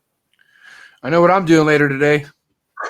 You crawling some snakes? Oh, this sounds like fun, to be honest, because, we're getting some good sun right now. It actually rained, which is weird at this time of year. It rained quite a bit Friday and Saturday, but now the sun's out. So, and I got a couple snakes that should have pooped right now. So why not? Absolutely. Try it. Yeah. Try it. It's gonna be What's the temperature there? right now? Yeah. I want to say it's probably low 70s because it just stopped raining, but I'll have to check. Steven has a question. I'll check why Steven has you a question. Yeah, so it's kind of along the same lines of, the whole like raining on them or spraying. A theory with chondros is that, for a while, spraying them directly would lower their core body temperature and be part of the cause of RI. I know that was kind of a thought process before the discovery of nidovirus, but do you think there's any validity to that? Have you seen anything like that with the emeralds over time? I've heard that. I've heard a lot of people, talking about how they don't like to be sprayed, and I guess they really don't like to be sprayed. My animals are so used to getting sprayed that it doesn't even phase them. It does nothing to them. But I've had animals where, as soon as you spray them a little bit, you can see them flinch. Yeah. And but as far as like lowering body, I don't spray. I don't spray the animals in their enclosures. That I keep. I think the best thing that people could do is keep their control their snake room ambiently. The heat and the humidity. That's the easiest thing to do. I used to try to control it more in the cages. If you see my acrylic cages, they have trays that slide in at the bottom. And I used to keep 11-inch wide heat tape underneath that, and I'd set it on a dimmer switch.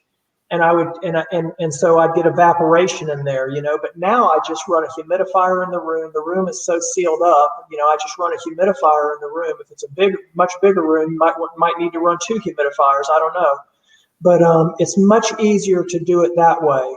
Now, I'll tell you another thing now that I'm on that topic. You do not, when your animal is going to shed, and I would assume this is the same way with your green tree pythons, don't spray the animals when they're in shed. I hear people say, oh, maybe I spray them when they're in shed. If you spray, if your humidity is perfect, if you've got, 70 to 80% humidity, it's not going to hurt you to spray your animals when they're in shed because they'll be okay. But if your humidity is not absolutely ideal, that wet, dry, especially if you're doing it, 2 times a day while they're in shed, they're going to have a horrible shed because I think it just literally sucks the natural oils out of the snake. And I've learned that it's just not a good thing to do. If your humidity is fine, I don't think it matters. But you don't want to spray the animals directly when they're in shed for sure. If you want to spray your cage walls, your cage substrate, to raise the humidity, that's fine. But don't constantly wet dry your animals. That's crucial.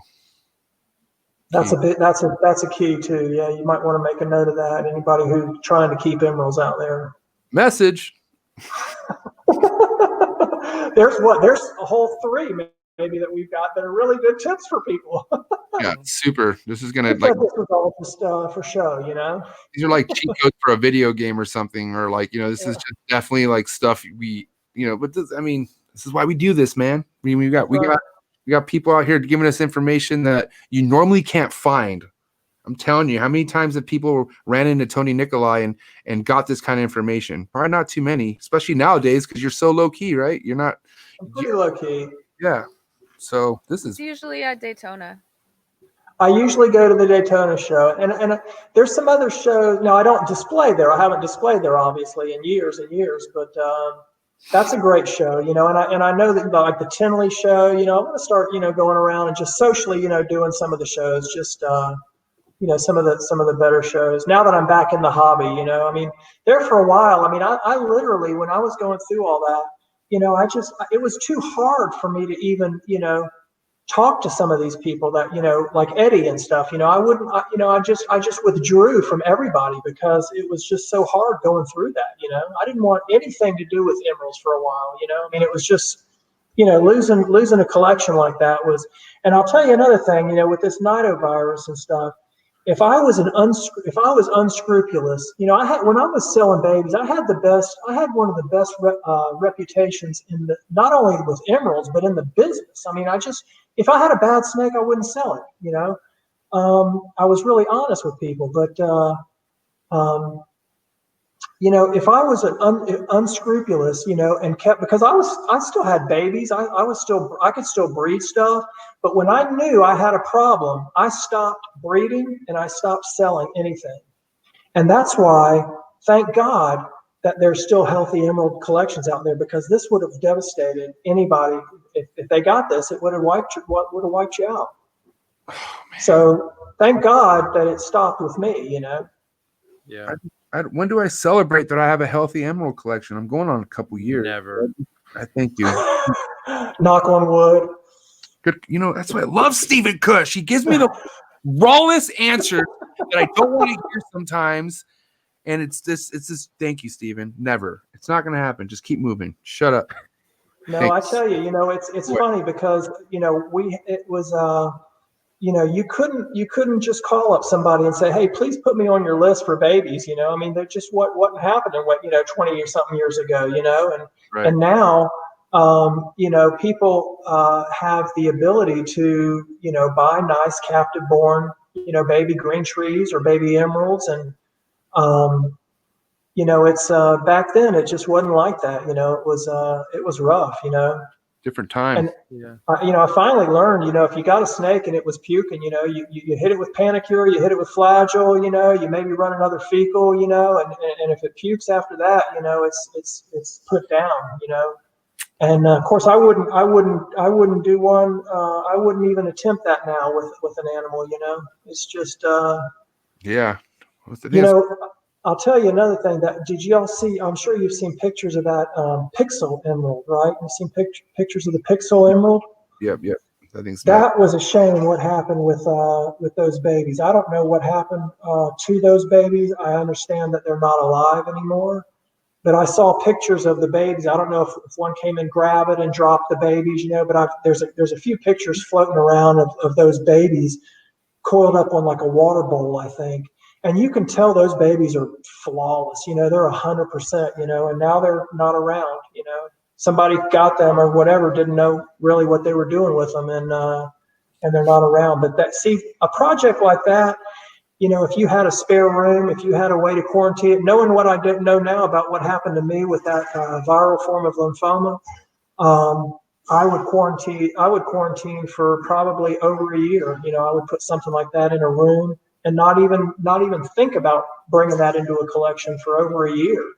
But other than that, I wouldn't buy an import now for nothing. I mean, it would have to be something spectacular to take a chance with, I'm almost not even that. I almost just hearing what you're saying. Just hearing what everything you're saying is not worth killing everything I've been working hard for to. That's right.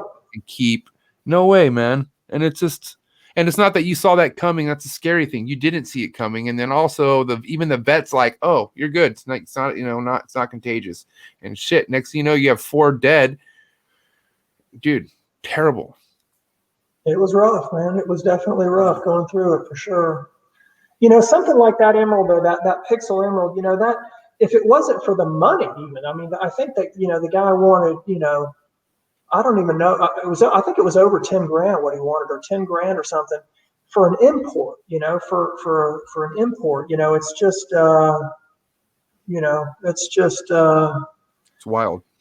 Yeah, it's worth trying. It's worth trying something like that. But again, you'd have to quarantine. Man, it would literally take a separate room, to quarantine it for a long period of time. Because this thing, I quarantined everything for 6 months, minimum 6 months. I would quarantine everything, even if it was just from meal one, it was just flawless. It would stay in quarantine for 6 months, and this got through quarantine. That's what was scary. That's what sucked, doing the right thing, quarantine and stuff, for 6 months. A lot of people say 3 months, I mean, I would quarantine for 6 months and I still had a problem. Something got through. If we're dealing with emeralds, we're telling you right now, this is kind of, I don't know. I mean, just nuts. It's pretty wild. Other than the basins and the, what we're talking about with northerns, do you have any other experience with any different species or anything that you're pretty dialed in with that you're just not telling us yet about or anything like that? Well, I used to do green trees. Y'all know that, right? I didn't know that. That's awesome. Yeah, I used to have the nicest high yellow green tree collection around. Whoa. And, when it was time to take out animals and enjoy animals, they would stay in the cages. And I would take out my emeralds. So my dog is sticking his nose on my foot. I guess he's thinking it's getting time. Come on, Tony. Wrap it up. No. We don't have to wrap it up. I was just saying. But Yeah, I used to keep green trees and loved them. And Brett, it was funny. I went to Eugene Bassett's place Nice. and looking through every one of his green tree pythons. Right, I mean, literally every single cage we were looking and talking about and stuff. The very last cage I looked in was a long. I still remember it was a long plexiglass cage, and it only had like two clear spots on each end. And I looked in one end, and there was like 2 or 3 snakes in there, and there was this yellow snake that was perfectly yellow with that olive coloration. Y'all know what I'm talking about? That olive green yellow on the black on the dorsal. Yep. And I mean, it was so different than every other snake that he had. And at the end of the day, I'm like, well, I said, I'd be interested in maybe trying to work something out with you for that. Actually, you know what I did? I said, and again, this was 20 something years ago, and I said, how about I give you, $1,500 and a pair of the nicest yearling captive born northerns you've ever seen, And he's like, I'll think about it. You know how Eugene is, and I'll be darned if he didn't call me up, like maybe a month later or something and say, you still want to do that deal for that snake? And I'm like, you bet, And I still to this day don't understand why he sold that snake, because it was so different than every single thing else he had, But I ended up getting that, and at the time Gary Sipperly, you guys probably heard that name before. Gary Sipperly was producing some animals that really were turning out nice speckled high yellow.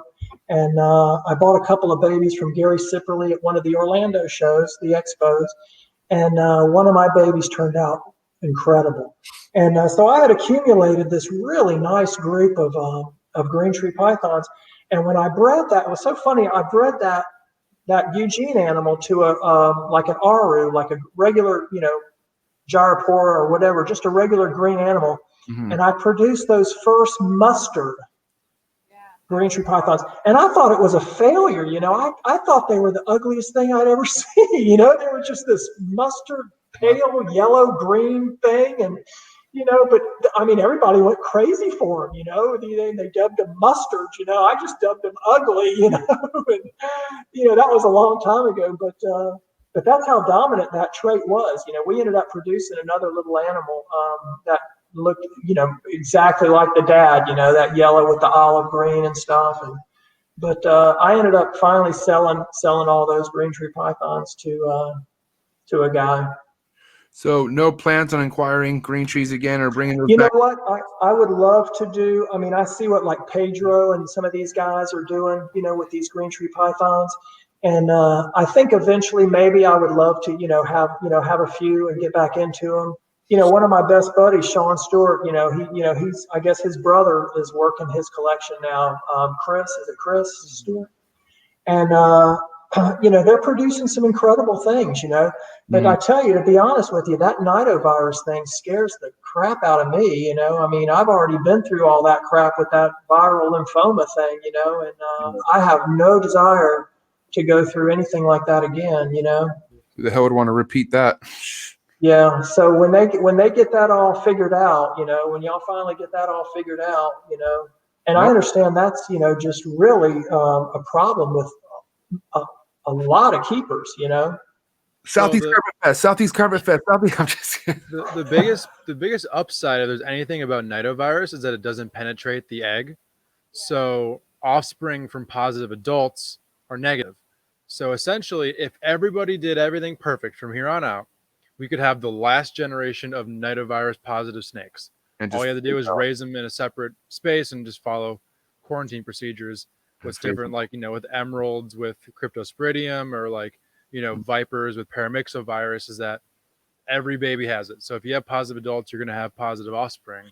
So that's like the one upside of, or why nidovirus doesn't seem to be quite as terrible as some other, right, of these pathogens. But yeah, but you're right. I mean, that would be ideal, but we both know that would probably not happen. Yeah, but with chondras, there are a lot of people who are doing that pretty legitimately. So I think there is a good upside coming here after every collection in the U.S. was just decimated in the last 5 years or so. Yeah, I heard. Yeah. You had it So- too. You had an experience with it, Des? Damn it. Yeah, we lost our very beautiful blue Jayapura male. It Yeah. actually was a few days after Forrest passed. I was like, oh shit, here we go. Forrest is he's selfish. He Spirit took that animal. thing with him. He's like, sorry. Yeah. Like I actually thought that, but my mind was also very He's like, I left you guys a lot, but not this motherfucker. yeah, it's coming with Pretty me. much. Yeah, it was devastating. And then we had her breeding, and that female Yeah. that I thought was gravid by him didn't make it either. So I looked over it after that. I'm like, just leave Kilo. Like, Don't fuck just with don't Kilo. take her. Like, you can have the blue Jaya. Don't take Kilo or the white Cayman. Those are our. Well, yeah, you know Staying here. my buddy is Cody. You know, Cody and Yeah. Pete are my buddies. You know, so I have been going down there to the Carpet Fest and hearing the vets talk about that and stuff. You know, and I heard that Stephen about the how it doesn't penetrate the egg and everything. You know, which is great news. You know, like you said, you should be able. Even people. I think even Cody and Pia, they had babies, they kept in a separate room and they were fine. They could she was testing them like every couple of months, she'd run a test and they were clean, Mhm. So Yeah. that's wonderful news. yeah, like that was what we were thinking of, is getting everything tested, then having one building that's positive group that breeds, and then because we want to start acquiring captive babies to raise up and have green trees again, because that was like my favorite snakes before I started getting into monitors. But I love them, and it's so sad watching them die from this. So, Oh Yeah. yeah, but sure. Can't way to imagine. start over. And the truth of the matter is, probably anybody who has a python collection should be doing that. Everyone's like, "Oh, I don't have an RI. I've never had RIs." It's like, you don't need RIs. Yeah, there's other things. It's literally it's like this coronavirus. Like, you can have asymptomatic carriers who maybe you breed them. They have some sort of external stressor. Boom, dead. RI dead. So, Damn. Yeah, scary stuff. it's bad, but it's out there. Steven got so passionate that his connection got bad. Did you notice that? Your guys' connection is really spotty. Like, but we heard everything you said, and that's all that matters. Yeah, there it is. Woo! Test. They're back. 1, No, 2. Steven. Has it been bad the whole time, or just No, just No, that? no. Just when Steven almost went Carl. He went Starl. It wanted us to stop talking about nitovirus. No, yeah. No, well, listen, though, you do bring up a good point, Steven, because it's kind of like, I don't want to bring up what people are protesting about, but they have a right. They have a right to be pissed off. It's messed up what's going on. But that's kind of like our reason why you should go ahead and be doing your part in this hobby, because if not, we're never going to graduate from this shit. We're always going to be in a position where we're caring for sick animals, not doing the part we should be doing. So at the end of the day, that's why I do appreciate things like Southeast Carpet Fest and whatnot. I do think we need a lot more of that kind of stuff. And obviously we're limited with what the hell's going on, but hey, things are getting more normal here and little by little. So I don't know, man, Carl needs to come up with something. I know. I tell My you, virology talk. with when you're dealing with something like that, it's a horrible situation. When you're dealing with sick animals, and I can just imagine that the Nido is the same thing. You're constantly worried about it. You got to test everything, and and I understand that I guess emeralds could be exposed to that too. Yeah. But It's been found in blue tongue skinks. Like, What? yeah. it's been found in blue tongue skinks. Like, many reptiles can carry this disease. They're not all symptomatic, but a lot of them can test positive for it and carry it. It's crazy just to even think about. Oh yeah. So, Tony, this is your first year. Basically, this is your comeback year if everything works out. Meaning, if your emerald, your basin drops, that's a basin we're waiting for. Just to be clear. Right.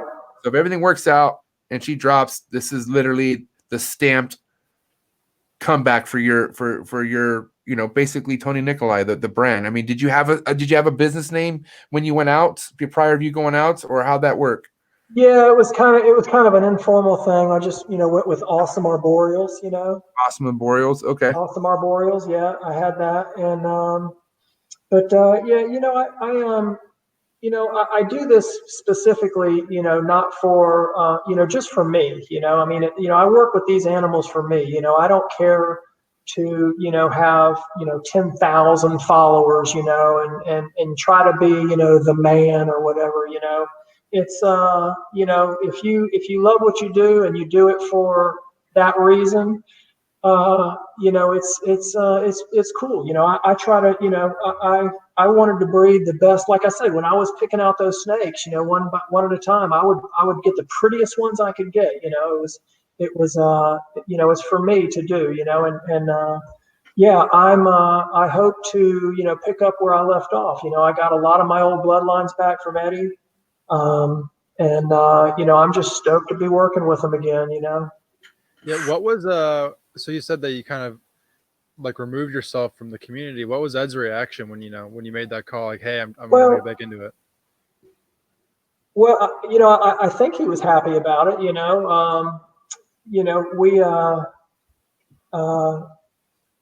he would call me, maybe every, couple of years or so, and, I know at first, when I started putting everything down, he'd call me and go, man, you got to see these. I think it was when Noelle actually had her first batch of babies, and all those beautiful batch of snowflake babies, and he's like, you got to see these babies.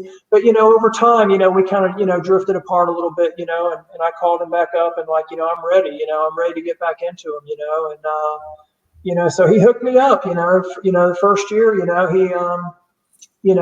put me on the, top of the list. And luckily, I got a bunch of my old bloodlines back and got some beautiful animals. And, just, like I said, at the quality I've got now, and that's another thing. When you breed a pair of animals, you're going to get, maybe 2-3 babies in there that are nicer marked than the parents, for what you're going for. And just about everything with emeralds is genetic, right down to the color, the shade of green that you've got, I used to breed on those northerns. I had a real nice forest green, a few forest green animals and a few of the real clean, light green, almost no darking, no, they had white, but no dark markings at all. And, I called those the light phase, and I called the darker ones, like I just kind of coined the term jungle phase. Nice. And you would breed those together, and the babies would turn out the same color as the parents. It was just bizarre. Wow. And so everything's genetic, So with the quality I'm starting with now, I hope to, just as Eddie's doing, I hope to just, continue to raise the bar. I mean, some of the stuff that he's producing now is just, we'd have never thought possible when we were, just starting out, and. But that's what the selective breeding does. And you can see it's so funny because like with boas and ball pythons, you find these crazy animals, that have this crazy trait or something. You breed them. Of course, you can breed ball pythons in a year. You can breed from baby to year. You'll never do that with emeralds, and that's why we're not seeing piebald emeralds and we're not seeing other things with the emeralds, because we haven't had as many generations of captive breeding. Yeah. You'll never typically, if you're breeding females at 4, you're doing good. So think about that. 4 years, you can have 4 different clutches of ball pythons. You can, four breedings of ball pythons in a year. My buddy bred, bought one of those banana animals when they first came out. Those banana things. He paid $45,000 for a banana. And in 6 months, he bred it to 15 females. Ball 6 months, he bred it. Gotta love those BPs. Yeah. So, that's why the emeralds are further back, but the selective breeding is producing just bizarre, beautiful things now, and it's things that a lot of people are even more happy about, I would say, because you're not going to find, an alien in the wild. You're just not, In fact, I forgot, I was going to get the picture. I've got the picture of the snake that produced Noelle, which was the start of those beautiful snowflake line. Yeah. And the snake has like a 4-scale stripe, a beautiful thick stripe down its back. But that was so unusual for the animals back then, 25, 30 years ago. That was, most of them had a broken stripe with decent markings and stuff. And, today you can buy a snake like that, well, I don't know, the prices seem to have gone. Everybody, kind of complained about my prices when I was selling babies. Now look at the prices of baby emeralds, they're through the roof, but Yeah. you can buy a captive born animal better quality than we were buying back then for $1,500, $2,000, So, but what's still cool is it's not, it's what you can find in the wild, just a more extreme version of it, just a better marked version of it. A captive bred version of it. And a better marked version of it. The markings are obviously way better than, when we started out, And I feel like that's where the bars raise from apart. Like that's where the levels of basins come in, or by those scale counts and stuff like that. I feel like I could just tell what a basin is, even from the most normal looking basin, and I'm still a fan of it. But when you go up to the higher tier, you could tell, for one, why the price is higher, for sure. You know what I mean? You're looking at something you would never find in the wild, like you're saying. That's true. Yeah. So it's designer. It's a delicacy, literally. I don't know that I would call it a designer, though. I mean, you really can't, no, but I don't know that I would call it a designer. It's just a selectively, 4th generation, 5th generation version of it, which is just a super, super nicely marked animal. I think the designers, the conjurer, the green tree python people kind of coined that, when you start, breeding different island forms together and things, like an Aru with a Biak or a Japura with a Biak, and, trying to get certain things, and you'd never find that in the wild, but these snakes, under ideal situations, I guess, you could potentially find something like that in the wild, if you had a population that was together that, that bred and produced beautifully marked animals. I don't know, maybe the super high white animals are more conspicuous and they stick out and predators get them, I don't know. Figured those kind of animals won't last because they're just sticking out like a sore thumb. It's like, hey, eat me. Maybe, but it's a white snake and, mostly white snake now, so it's going to stick out a little bit, Yeah. So Tony, real quick, I just want to let you know this has been an amazing freaking 2-hour session with you. Did you guys want to wrap up any questions or anything on your end, Stephen or Desiree? So is there any other species at this point? We've mentioned chondros, but like that you would want to be, working with other than emeralds going forward? That's a great question. I think maybe in the future, like I said, when there's more of those beautiful green tree pythons around and there's people that you can buy them from that, maybe even test them and they know that they're nido free. I might get back into those a little bit. The Boland's pythons have always interested me. I think they're a beautiful snake, but I'm not sure that I want to get, they're a really large snake for one. They require cooler temperatures, so I would have to put them in like the house or something, Right. I love emeralds so much, it's and I don't want 1,000 snakes either. So I don't know, maybe a few green tree pythons to just have, some living artwork, to look at. But the emeralds, and I'll be honest with you, like I said, there was this one snake I got from Sean. We worked a deal out for this green tree python. It was the nicest yellow snake. Even to this day, I think I've seen a few that rival it, but this snake was 95% lemon yellow, and I mean lemon yellow, like warning sign lemon yellow.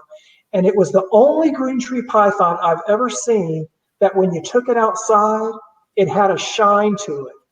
Most green tree pythons, when you take them outside, they don't have a shine to them. Their colors don't really pop like an emerald. An emerald has that iridescence to them.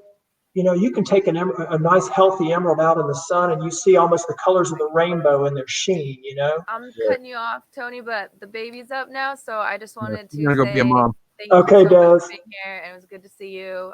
But I gotta go get little man. So Okay, sounds great. Thank you. Sounds great. Grab the mic. But, Get but, that. but like I said, when it was time, as nice as that snake was, you could put like some of the basins I've got now. If you put that next to that snake and you lined up 100 people that knew nothing about snakes, 80 of them would say that the emerald is a prettier snake, a more interesting, prettier snake. They're just, and if you've never had a nice, healthy basin before, you don't know what I'm talking about. But they are, even the babies, when you hold a baby basin, you can literally feel their bodies, their muscles will just melt around your fingers. I mean, the fingertips. I mean, they're just, and green tree pythons aren't like that at all. I mean, it's just a different snake, They're like the Ferrari of that species, or They're the Ferrari of the arboreal world, in my opinion. For reals, hands down, hands freaking down. Tony, my final question for you, for anybody who is in the position who wants to, like, for instance, I told you my foundation's ball pythons. I went ahead and branched into the boreals, and now I'm a huge fan of them. But for anyone who was in my earlier stage in my position, what's your advice for them? What's the best advice you could give to anyone who's looking to get into keeping a boreal such as chondros or emeralds, and even getting into breeding with them? My advice would be, number one, buy from a reputable person.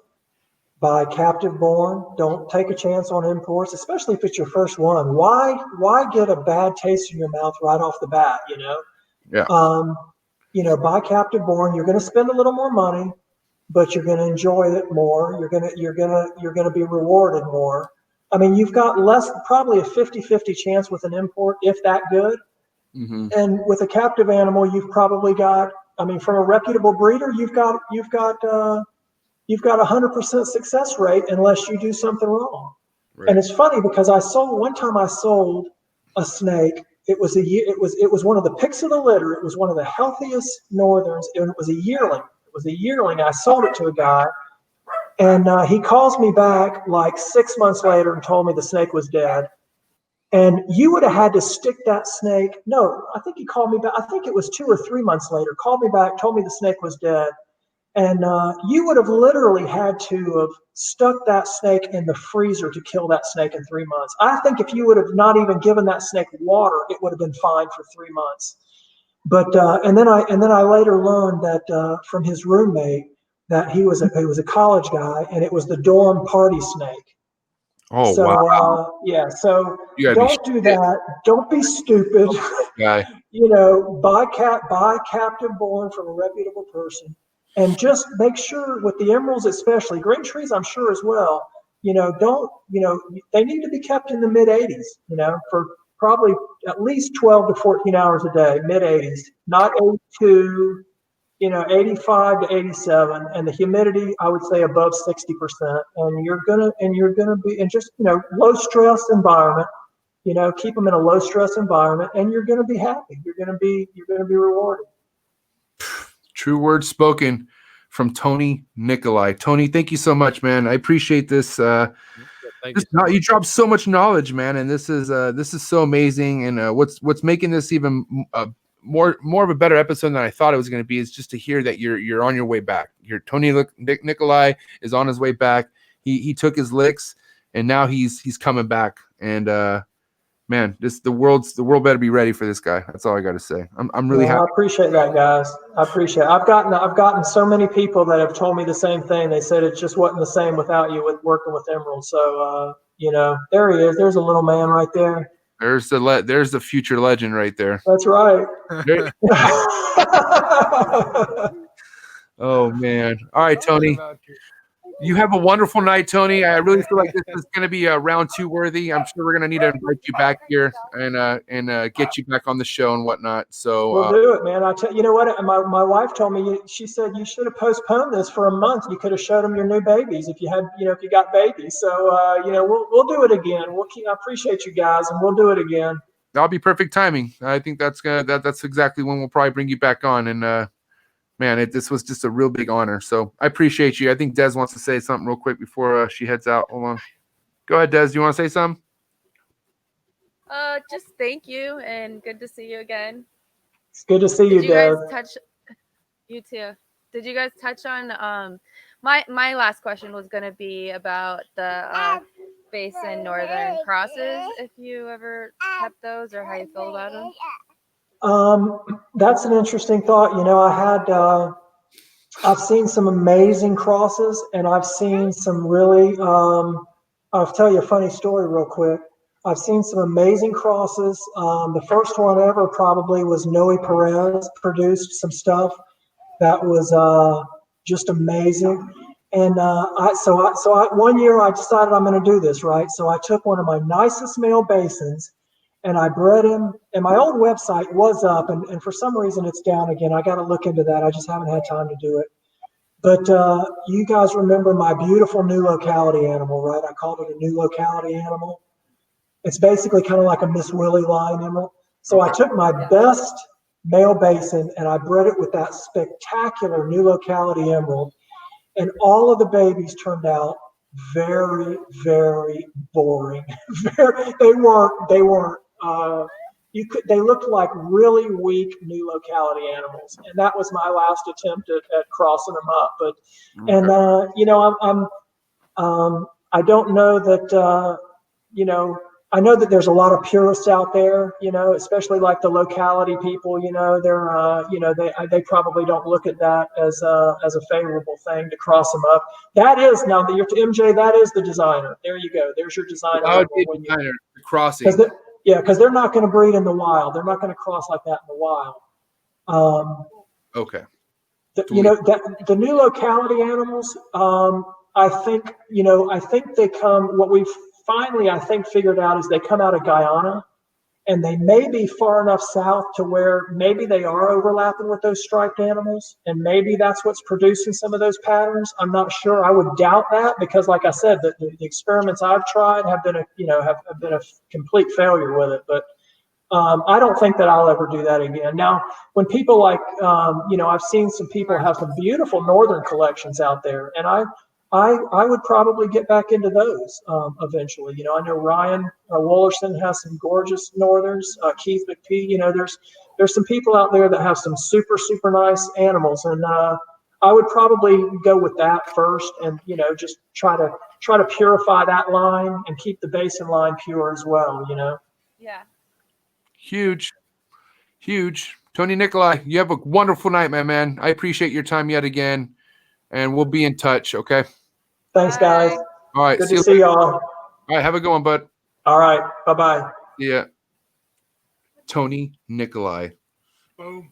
That guy's. Hey, let's get his. Hey, do me a favor, guys. Let's get this man's Instagram popping, please. Make sure you go get him on Instagram, Tony.Nicoli. Look what he has right there. Basically, everything we were talking about, it's flossing right there. He's a family man, too, which is awesome. But let's go give Tony some love on Instagram. That was an amazing episode. Lars, give me your feedback. I need some feedback, Lars. Lars, what do you got to say? He wants to play at the microphone. What do you got? Anything you want to cap on, Lars? Can you say hi? Oh. Hi. Hi. Hi. Hi. Got it. He's saying make sure you go to Cold Blooded Cafe for the best sales in the business. He was just making our commercial earlier. Was he? He was the star of our new promo. Go to the Cold Blooded Cafe, Instagram, and Facebook. There's drool on the mic now. You get to see Lars with the bag of small rats. Oh my God, the product. Lars promoting the product. We're already getting there, folks. That's pretty wild. He is the mascot around here. I don't know if he's a mascot. He's not a freaking animal. I mean, kind of. He's beastie, but aren't mascots like things that dress up or like that? Like, He's just like he's like the figurehead around here. He's like that recognizable figure. It's Lars, I just figured if he gets at a certain age and he finds out he's a mascot, he's not gonna be too happy. Oh no, yeah. Well, I mean, Oh. either he'll get like a big head about him and be all arrogant, He's gonna be like in the office, like, hey, who the hell called me a mascot? Whose idea was that? Looking around, freaking slamming the table. I'll point at you. No, I got this all. I save files on top of files. Oh, did she start that? If you, wait, that's perfect, great. The Okay. Homo clutch girl. There her and Lars were talking about animal clutches, Oh man, Lars is gonna destroy that girl when he gets older. Good luck, Emily. But guys, thank you so much for tuning in. This was a great episode. Episode 25 in the books. Was it really a great episode? God, man, we were about to dip out. Did No, you guys not- talk at all about conservation? Conservation, Carl. What do you have Did to you? about Carl? Just I just really well good. Okay, I'll have less background noise distracting me. Wow. But at what point will you guys actually talk on real issues of conservation and species in the wild? He talked about Wow.